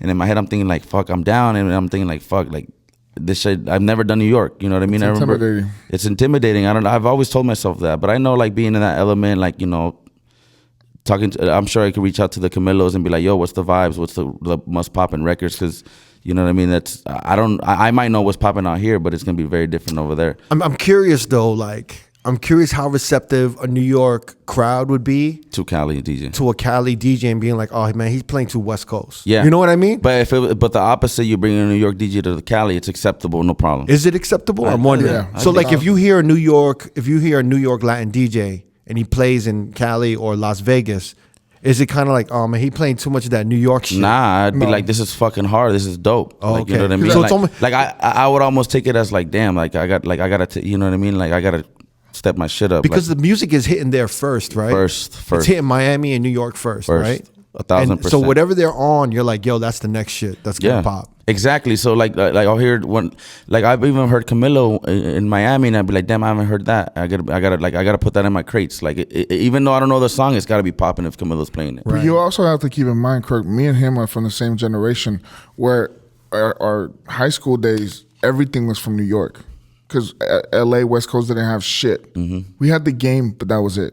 But that was like 50 Cent lean back era, fucking Ja Rule era, all that shit. So we're gonna Mobb accept Deep. it easier from an East Coast DJ coming to LA than us going over there. It's funny to me because when I see the West Coast and all this emergence of Latin music, right? That's like all the Latin DJs, the parties, the regional parties, and all of this shit. I've been seeing that in Miami and New York forever. So for me, when I see it, it's like it's dope, but it's also like you said, it seems like forced. Yeah. Like, oh, this is what's popping, so we're just gonna, we're gonna do it. But I hope it continues. Of course. And it doesn't become, because I feel like sometimes the shit that like on the West Coast, sometimes like they just go through phases. You know what I mean? I don't think where like, but like in New York and Miami, it always it's been stays. authentic. It's been authentic for decades. It stays all the time. Like I go to Miami, it's always Miami. There's always gonna be like a ton of different types of Latinos there. Yeah. And same thing for New York. It's always going to be, you know what I'm saying? LA's always going to do that, though. Same with the Bay, because they just transplant cities. You know what I'm saying? Like Miami just has culture implanted with Puerto Ricans, Colombians. But you understand what I'm saying? Like, I'm not trying to diss like West Coast Latinos. You know what I'm saying? It's facts. You know what I'm saying? Because I'm Asian, so like you can correct me. But look at. I'm talking about like well, Latinos, I know exactly what you're saying. And I may be wrong, but like everyday people, it was my first taste on real African music. Yeah. Like the party, the scene, everything. The whole vibe was that. LA doesn't have that, bro.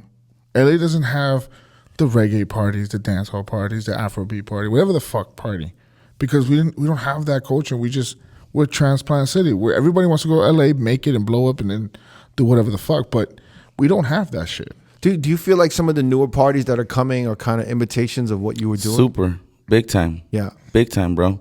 And but that's why I switched the name. But you're okay with it, right? You kind of I'm have okay to be with it, but I mean, it's just more expected. like it's expected, and I just look at it as like, all right, dope. Like people are like, the movement, it's just growing. It's growing. More people are doing it. I never take it as like personal or anything like that. You know what I mean? But unless they go and straight up, bite everything that I'm doing. But that's the sole reason why like the pandemic happened, and I just did like, you know what? After the pandemic, my party was already been. It's happening in everywhere. Like this party is the same party that's going down in LA, in the Bay, boom, in different cities. I'm like, I'm gonna brand it, and then I just branded it different and with more Latin. You know what I mean? Because now guaracha, you've heard of guaracha. It's like it's like tribal Latin house. Like that shit's exploding too, and I'm like, yo, like that shit's. We gotta jump on that wave. You got guys like Farruko doing pepas. Like that's like the guaracha. It comes from the guaracha roots. You know what I mean? So it's just Latin in general is just growing. It's not just reggaeton. You know what I mean? I was gonna ask you, what are you playing when you open up for Bunny? I played all reggaeton, classic stuff. Do the kids know it and shit? I played, I played a mixture of my give us some songs. What do you mean classics? Like Ivy Queen and shit? I did like Tego Calderon. Tego, of course, right? Tego Calderon pa que se lo gocen. Wait, they know Tego? Because I've talked to some like early 20-year-old like Mexicans in LA in their early 20s. They don't know who the fuck. But you gotta keep Tego in mind though, the Bad Bunny concert there was 30 and 40-year-olds also there, So I played a mixture of newer reggaeton, older reggaeton, and like the stuff in the middle. So like what? So I played like a lot of like the old Dile? I played some Don Omar. I played Don Omar Dile. I played Tego Calderon, Pa que se lo gocen. I played obviously like the Nina Sky, Oye Mi Canto. I played Gasolina, like those classic records. And then I started hitting with like the J Balvins in the 2012, like 6 a.m., Nicky Jam, Hasta el Amanecer, like those kind of like records that kind of like, I kind of was telling a story, and then I started hitting with the newer stuff, the Osunas, the Jay Cortez, Setch, Mike Towers, you know what I mean? And then I played some dembow, like El Alfa, you know what I mean? Rochi, R.O.A.D. And then I also played like the Pepas, the Skrillex and J Balvin in the ghetto. And then I went back down to reggaeton when I knew he was gonna get on, and I played more of like the sing along stuff, like more mellow, kind of like, all right, bring the energy a little bit back down because it's about Bunny now, So yeah, it was like a 2-hour set pretty much that I did. Wow. Oh, it But it was all 2 Latin. hours? Yeah, all Latin and Wait, that's long, no? 2 hours. 2 hours. I played 8. Oh, because everyone's walking in. Yeah, Yeah, so yeah, so the doors seat, were yeah. at 8. I got on at 8 to 9. I was just playing like opening Latin music. What's Then- opening Latin music? Like I was playing like the older stuff. I was 6 playing like a.m. the 6 a.m. J Balvin, exactly, like the Nicky Jam stuff. And then at 9, Corona is the sponsor. So at 9, I have to give an announcement about the Corona sponsorship. And then from there, I started using. It's all in Spanish, right? No, I was The English and Spanish? English and Spanish. Yeah, I was doing more English for sure. When I'm in other countries, I do all Spanish. I'm kind of curious to hear your mic voice. I don't know why. Pause. There's definitely. I don't know that Can I I'd be hear able the to pull it corona? up. Can I hear the corona? Actually, I got a video. You'll see it on my story. All right, Just- send us the Send me video. the video. I need Send to you the hear it video. here. Yeah. I want to hear it. I want to hear I it. got you. Listen.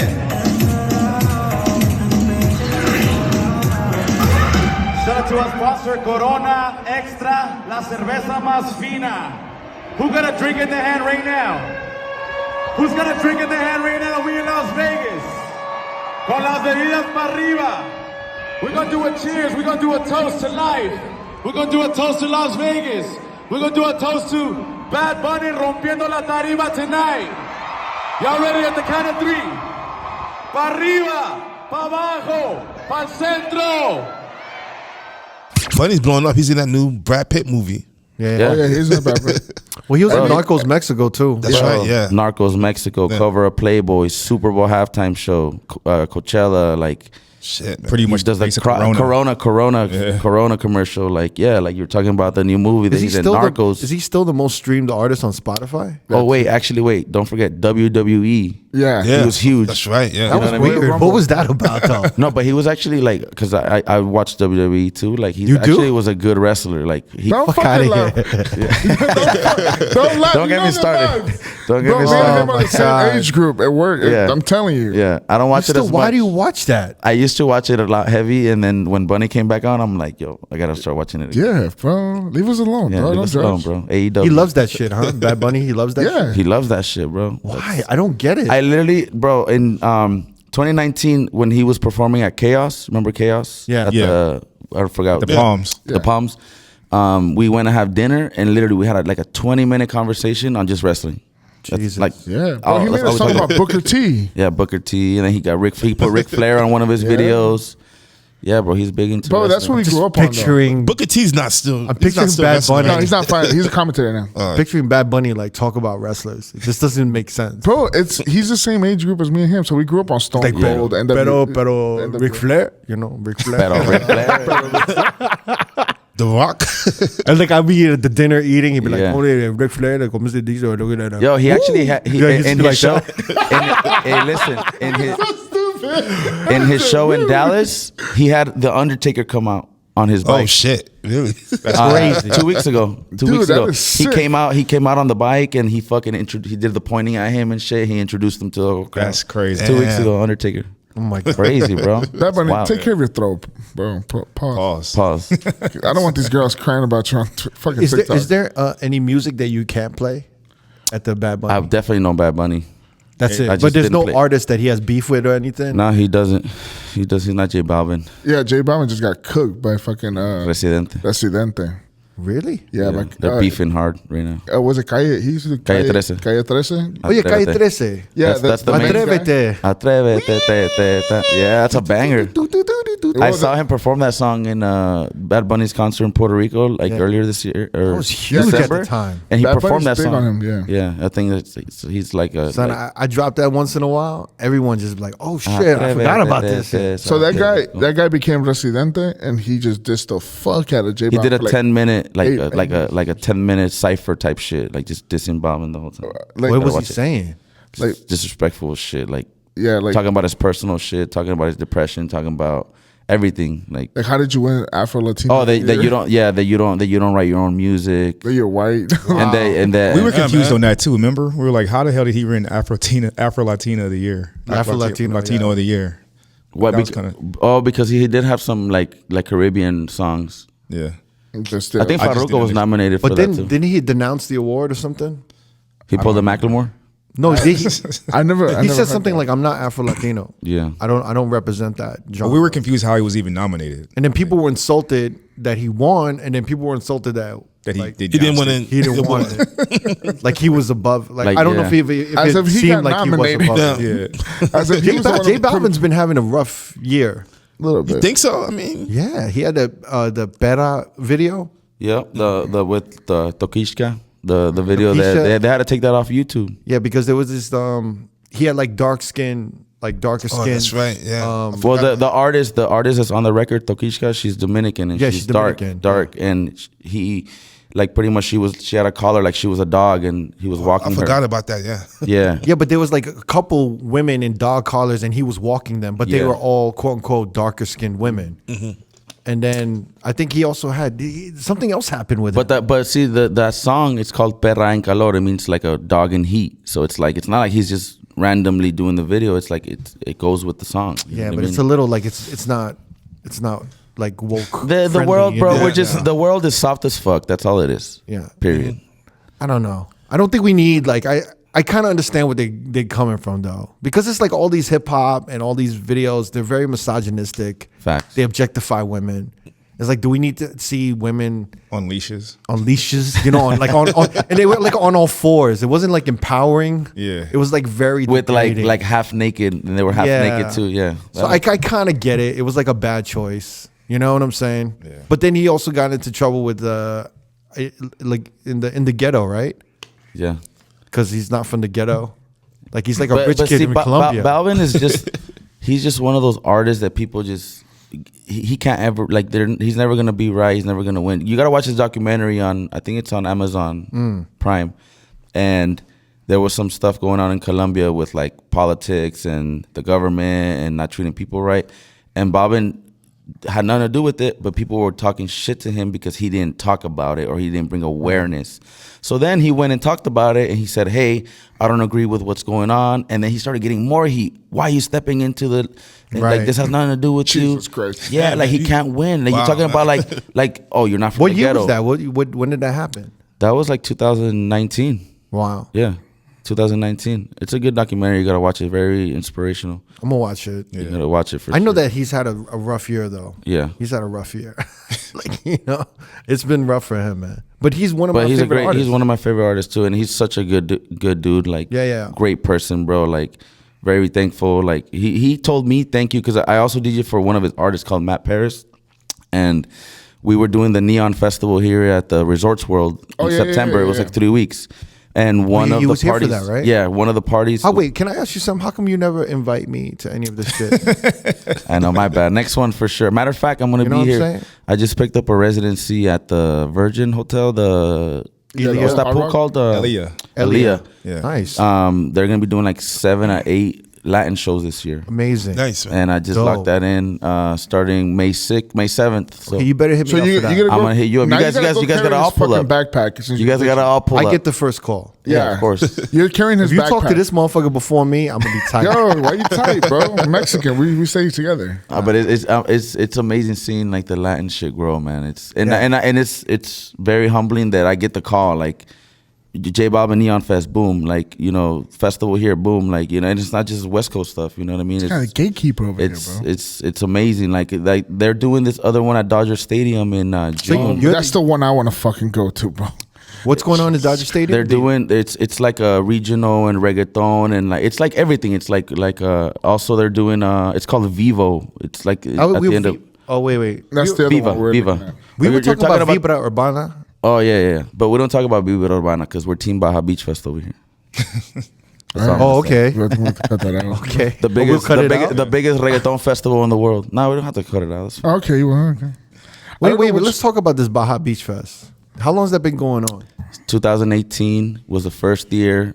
Did you do the first year? No, I went. That's when I went with Bad Bunny's camp. Okay, okay. As Then you met as the them. guest, and then I kind of met them. You know what I mean? And then De La Ghetto, who's another reggaeton artist, was doing Spring Break 2019 at Papa's and Beer because it's the owners of Papa's and Beer, right behind Papa's and Beer, where they do the whole festival.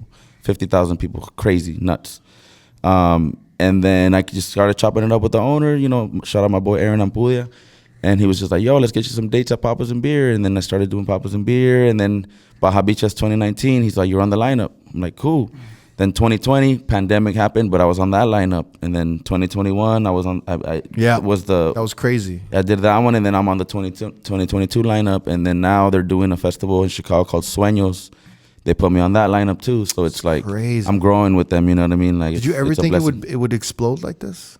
Honestly, I did. I thought I was gonna. I knew it was like I had a feeling like, bro, like Latin's gonna take over. Like it's gonna become commercial. It goes back to the Mi Gente and the Despacito records. I was like, yo, Bieber, Beyonce, like, yo, something's gotta give here. Like something's gonna happen. You know what I mean? And let me take a little leap of faith, and then it just worked out. She performed that shit at Coachella too. Yeah, bro. It was nuts. You know, so it's crazy. Like, I mean. Now it's becoming even bigger because you're getting the regional stuff involved. You know what I mean? So it's like, and then the cumbia stuff's coming back. There's a festival in LA that's like it's like Bronco and it's Besame. Besame, yeah. I think Golden Voice does that. It's like it's like December. all like literally like my mom would love to go to that concert. I'm going with my mom to Low-key, I think I'm gonna take my mom. It's the best. Yeah. Hey, if you guys go together with your moms. Yeah. You jealous? I'll bring you too. Go to like an early, like a lunch together, and then go to this. Go get some tacos. Do brunch and then go to the concert. I think you should do a DJ moms, like all the Mexican DJs with their I'll moms. hit them up. We'll set the shit Hit up all the guys. Is it in LA? Yeah, it's in LA. Yeah, hit up like Sour Milk. Who else? All those motherfuckers. Lechero. Shouts to Lechero, man. Lost fucking 180 He's pounds. He's Leche now. Pause. He's Leche. He's not Lechero. Lechero's one of our homies from LA. He's on the radio. With Jay Cruz, and he just lost like 200 pounds. 200 pounds. Oh, okay. Like it's crazy. Like crazy. In a year, it's beyond insane. Yeah. But shouts to him. But yeah, we'll probably make the mom's trip. Probably hit him up too. Make that happen. It's good to have you here, man. Hey, thank you for having me, man. I know it's been. Wait, so what are you saying? It's definitely. I remember we had this combo in 2019 at Light. We were both a little. I think we were a little bit more blacked out than me. And I was like, wait, what are you talking about? You're like, I've been nice to you this whole episode. I want to say one little part. Why like, you Dynamiq, you in town, boom, boom, boom. Like, oh, boom. I was like, bro, I'm like, I wish I could be doing the R.O.A.D podcast. I'm like, you're having all these guys back to back to back. I was talking about, shout out Scooter. I'm like, how do you have Scooter 3 times and you don't even ask me to be here once? And you're like, Dynamiq, I have a plan. Everything's about timing. And here we are now. It's about time. You're like, I'm saving it for the right moment. Right now, it's too soon. Yeah. And I'm like, hey. Yeah, we talked. We talked the same shit. We had that conversation. Yeah, at Light at the Mandalay Bay. Yeah. But do you believe me now? Of course I believe you. Like literally, I've been thinking about this the whole time. I'm like, yo, like Crooked was right. Yeah. Oh shit. I tell a lot of DJs, they hit me like, yo, I need to be on there. I have a story, and I said, what you think is a story now is just like the first 20 minutes of a movie. Mm-hmm. And it's like, I want you to build a little bit more. But I see you. I see what you're doing. I just want to talk to you. We have mad meetings about saying? people that we want to put on, but we got to wait for the right time. Of course. And then it worked out. Like, I'm here doing the Bad Bunny concerts. Like, yo, what the fuck? Like the time. Now I want to talk. Because because it's like, if I talk to you in the middle of it, your thinking would be more like more of a visionary, right? You'd be like forecasting and kind of like, oh, it could be this. But when I talk to you after, you have a reflection on the journey, right? Yeah. I can't talk to motherfuckers who are in the middle of the journey. Yeah. You know what I'm saying? Because right. in the middle of the journey, you're going through, doubt. You're going through frustration, anxiety. But you're seeing good things. It's a lot of ups and downs. But when you kind of reach a certain level, you're able to kind of look back and be like, holy shit, like I did build this. Yeah. And it was gonna go this way, but it went this way, and now it's here. Yeah, and I'm glad, I'm glad that we waited because not like this is like that big of a podcast, you know what I'm saying? Like we're just, but also too, I don't want to say that I felt like I was ready in 2019 to have a podcast. Because don't get me wrong, I probably would have been saying some cool stories, but 2019 Dynamiq to 2022 Dynamiq is completely different. You know what I mean? So you were 1,000% right on that, and I'm glad we waited. And man, it's an honor to be here with you guys for real. But why did you have to add that? You thought I was more fucked up than you were. No. Probably were, buddy. Why did you have to add that little thing, huh? Little dig. Because was I slurring when I was telling you? Because you were like Dynamiq, like bro, what are you doing in my city? Boom, boom, boom. And I was just like, bro, I'm like, I didn't say that, did I? Yeah, you did. Because we had a Anuel's DJ. It was like a Latin, like It was a Latin night at Light. Oh, this was. It was a Latin night at Light. When was this? Was January? It was 2019, like sometime in 2019. I feel like I was there. I think it was January. Was it when he 2020. when he had to sit down and perform? Yes, I was there. No.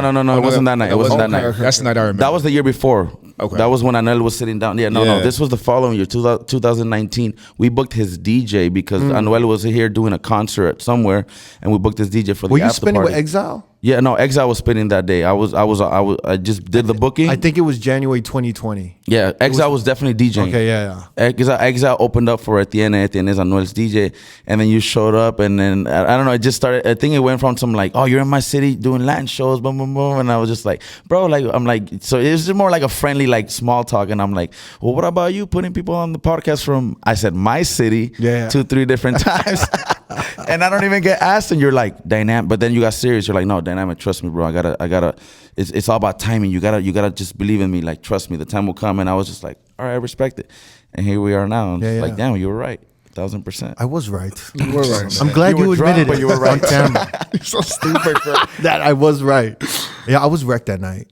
You know, You remember the night? Yeah, It was I like do. Exile was there. I DJing. remember it. It was and Don't believe him. This fool no, has a this shit is a memory, funny dog. story because who had the table in the DJ booth there? It was the DJ at the end of his people. It was like all like Okay, so I was with Exile and I was wrecked. And I was dancing and I was so wrecked.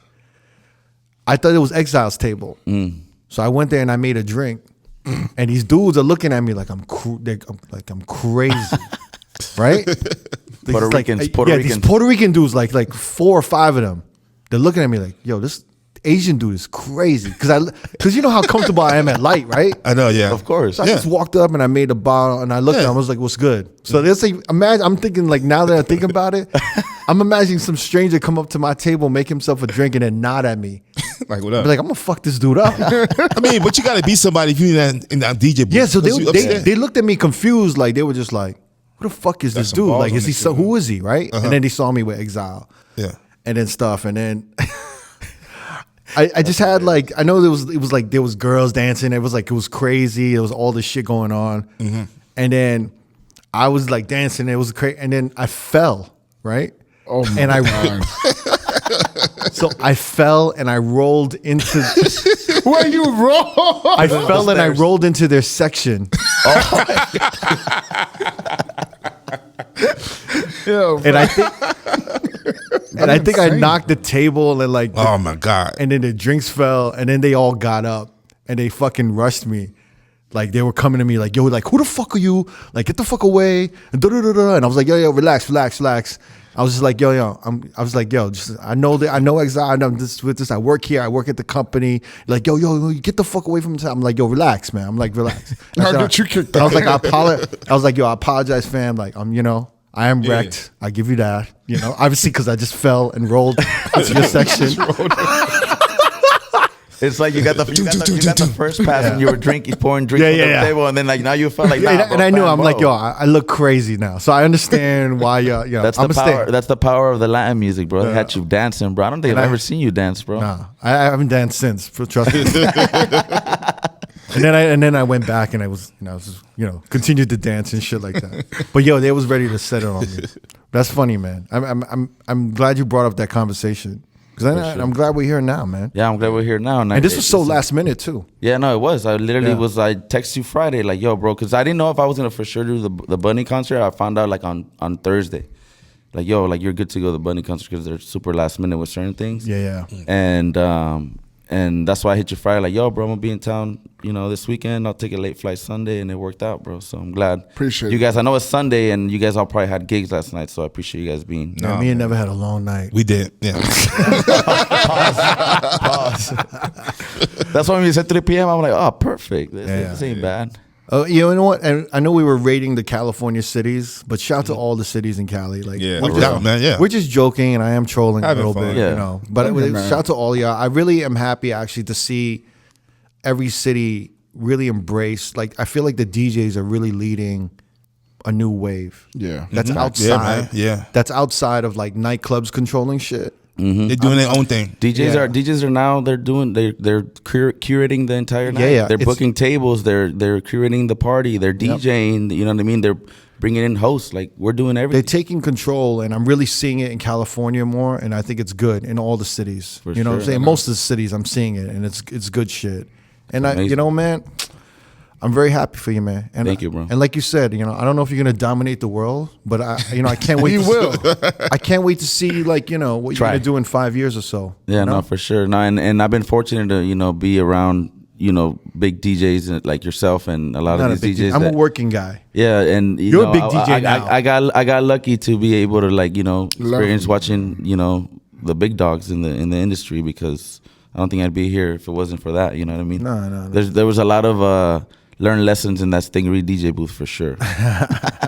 I mean, you surpassed that, man, and I'm happy to see you flourish. And I think it's just the beginning for you too, man. No, I appreciate it, you man. know? Like right now, obviously, you know, I'm sticking on. I'm doing the whole DJ stuff, but I'm also working on music. I got like Latin records coming out. You know what I mean? I'm doing I can't talk too much about it, but I'm doing a Latin festival in San Diego this summer. It's gonna be reggaeton and regional music. Beautiful. You know what I mean? We'll be there So for sure. I'm bringing Crooked. Yeah. You gonna learn who the fuck. bring your mom. I'll bring my mom too. Bro. Yeah, Hey, yo, bring him on. Another thing, does Heavy Hitters have a podcast division? Get the can we World get jumped podcast in, on bro? Heavy Hitters. That'd be nice. Yeah, man. I got you. Yeah? We got two How's New that working out? Yorkers. How's that working out? Yeah, how's that working out? Like, what the Sleeping Giant, which, by the way, shout out Scooter, my brother. Like, that's but it's like- like R.O.A.D podcast is a part of the, like, Yeah, they just agent. joined. So like, yeah, because there's been events and opportunities for Road Podcasts to be at events and stuff. events, but also like other shit. Like I can't talk about We it. can't now. talk about it, but we'll tell you off air. Yeah, Okay. but pretty like, cool. but I need their infrastructure and their representation. Okay. to Also, help me. I'll link you with this guy. His name's Niles. Niles is like the do-it-all of the heavy hitters. Goodwin. Yeah. Yeah. So I'll talk to Niles and you guys figure it out. Yeah, that'd be dope. You know, it'd be funny if we don't get the cosign. People used to think Niles and I were brothers. Wait. It's hella weird. How- Yeah, wait, they look alike. Yeah, you do look alike. what happens when DJs get denied with Heavy Hitters? Do we go on the now? Do I get a letter? Like Decline? you know when you like Apply when you to apply to college? What's crazy is like, Because I will frame that shit with the Heavy Hitters. A rejection notice, a rejection letter. Like, yo, So stupid. like, I guess they didn't open up the gates for like new heavy hitters until in 2019 when I was on. When I got on with like 4 other DJs, and then this past year they did it again. They added like another 5. But I had like dozens of DJs hitting me up, bro. How can I be a heavy hitter? And I always tell people how you can be a heavy hitter. I just tell them, work hard and dominate your market. That's what it. Quiz said. That's what Quiz said. Work hard and dominate your market. That's like what you gotta do to be what I think to be a heavy hitter based on what I've seen. And then just build with the heavy hitters and get the cosign, and then that's pretty much what you got to do. It sounds easier said than done, but yeah, man. I mean, And it's like crew love shit. Like it's for you really being- a family, bro. It is. It's really, you really can hit is a them for family, bro. advice or content. Yeah, bro. Like I saw Camilo like 4 months ago in Miami, and he was just like, "Dynamiq, bro. Like you don't call me enough, bro. You can call me about these things. Like you know what I mean? Like enough, bro. During the pandemic, enough fucking would send me cash apps randomly. Be like, here you go, boss. Like here you go, pop. Yeah, just a little something for you to like. Yeah. You know, man. you know what I mean? Like it's a real family, bro. Like we would have Zoom calls every like 2 weeks, and Okay, I want to be a heavy hitter. we'd talk. Yeah, we would talk about like you know what I mean.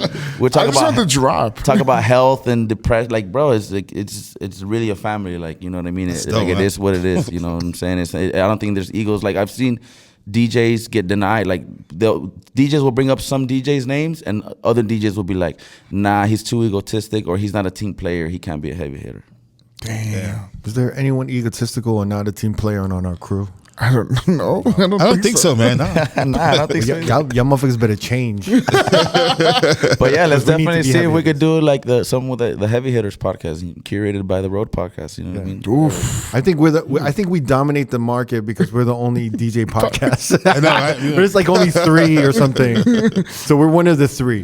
Definitely You know? dominating. Yeah. I was gonna ask you, is that your brand, King's Bread? Yeah, so King's Bread, I guess you could say I'm more of a brand ambassador. In 2018, my boy R.O.A.D and Gio's a music producer. Mm-hmm. He was Nicky Jam's engineer and producer for like 5-6 years. He had a crew called King's Bread. It was like a crew of like producers. He's from LA too. Mm-hmm. And he, like Nicky Jam would tell him like, yo, bro, you should start making King's Bread merch. That's a hard ass name. And he started making hats, and Nicky Jam started wearing the hats. Like he was the first reggaeton artist to wear these hats. And if you look at his documentary on El Ganador on Netflix, he's wearing a bunch of Kingsbred hats. Anyways, long story short, him and R.O.A. partnered up, and R.O.A. came in on the business side, got the actual hats from like Asia, and then did all the marketing. And in 2018, R.O.A., who I've known for years, was like, bro, I got this brand, and I know you wear hats. Boom, boom, boom. He started giving me hats, and I just started wearing them everywhere because it's good quality hats. Which, by the way, I got to give you guys a care package. I'll get that sent in the next week or two. Yeah, do that. And from there, bro, like you just started seeing like Bad Bunny, Ozuna, Karol G, Anuel wearing the hats. Like we would send, like I'd be at a show, I'd meet Jay Cortez, I'd be like, bro, Jayco, let me send you a package. Send him a package. Yo, I met so and so. Boom. And we started just sending packages to all these reggaeton artists, and they started just like wearing it authentically. And they got a good following on IG, like 50,000. Yeah, bro. Right? So and then actually we just had our pop-up event yesterday in LA. It was called the Homecoming event because that's where Gio's from. And it was like 120 people. It was like invite only, like line out the door. It was just showcasing the new hats and stuff like that. I couldn't make it obviously because I was here, but yeah, bro. It's just it's a lifestyle they brand. They do your merch too? Like all your merch on your website and shit? Nah, that's completely separate. I just they're my, I call them my partners because we work on a lot of stuff, up behind the scenes, and then they, it's a brand that I've been associated before it kind of exploded. So I have like, I'm passionate about it. You know what I mean? And they did the Canelo jacket too. I saw Canelo jacket. Yeah, and then we did a collab with Karol G. So instead of the KB, it was KG, and we gave her 500 hats. She sold them on her website. We just did one with Eladio Carrion. Who's Bad Bunny's artist. The Sauce Boy hat. We did one with Echo YG, who's like the biggest reggaeton rapper in Argentina. So, and there's some big collabs coming up too. But it's just, like the reggaeton industry just embraces the Kingsbred brand, and it's been great. Like you'll see when I send you guys some hats, you're gonna feel like, yo, like this fit's crazy. You know what I mean? Dope. Last night at the Bunny concert, I saw like 20 people with these hats. I'm like, what the fuck? Like, it just became like organic and authentic. People. There's definitely the right squad for hats. Everyone always wears a hat. Yo, Dynamiq, thank you so much for being here, brother. man. Appreciate you, man. Thank you. Shout out the R.O.A.D podcast. My guy D Miles, Neva, Jamie the Great, Uncle Crook. Uncle Crook. Uncle Crook. I'm gonna stop it now. Appreciate it. Man. Yo, salute for real, man. Thank you. Appreciate it. Peace. If you want to watch more episodes from R.O.A.D Podcast, click either links on the left or the right. Don't forget to subscribe to our YouTube page and get updated on new uploads throughout the week. Peace.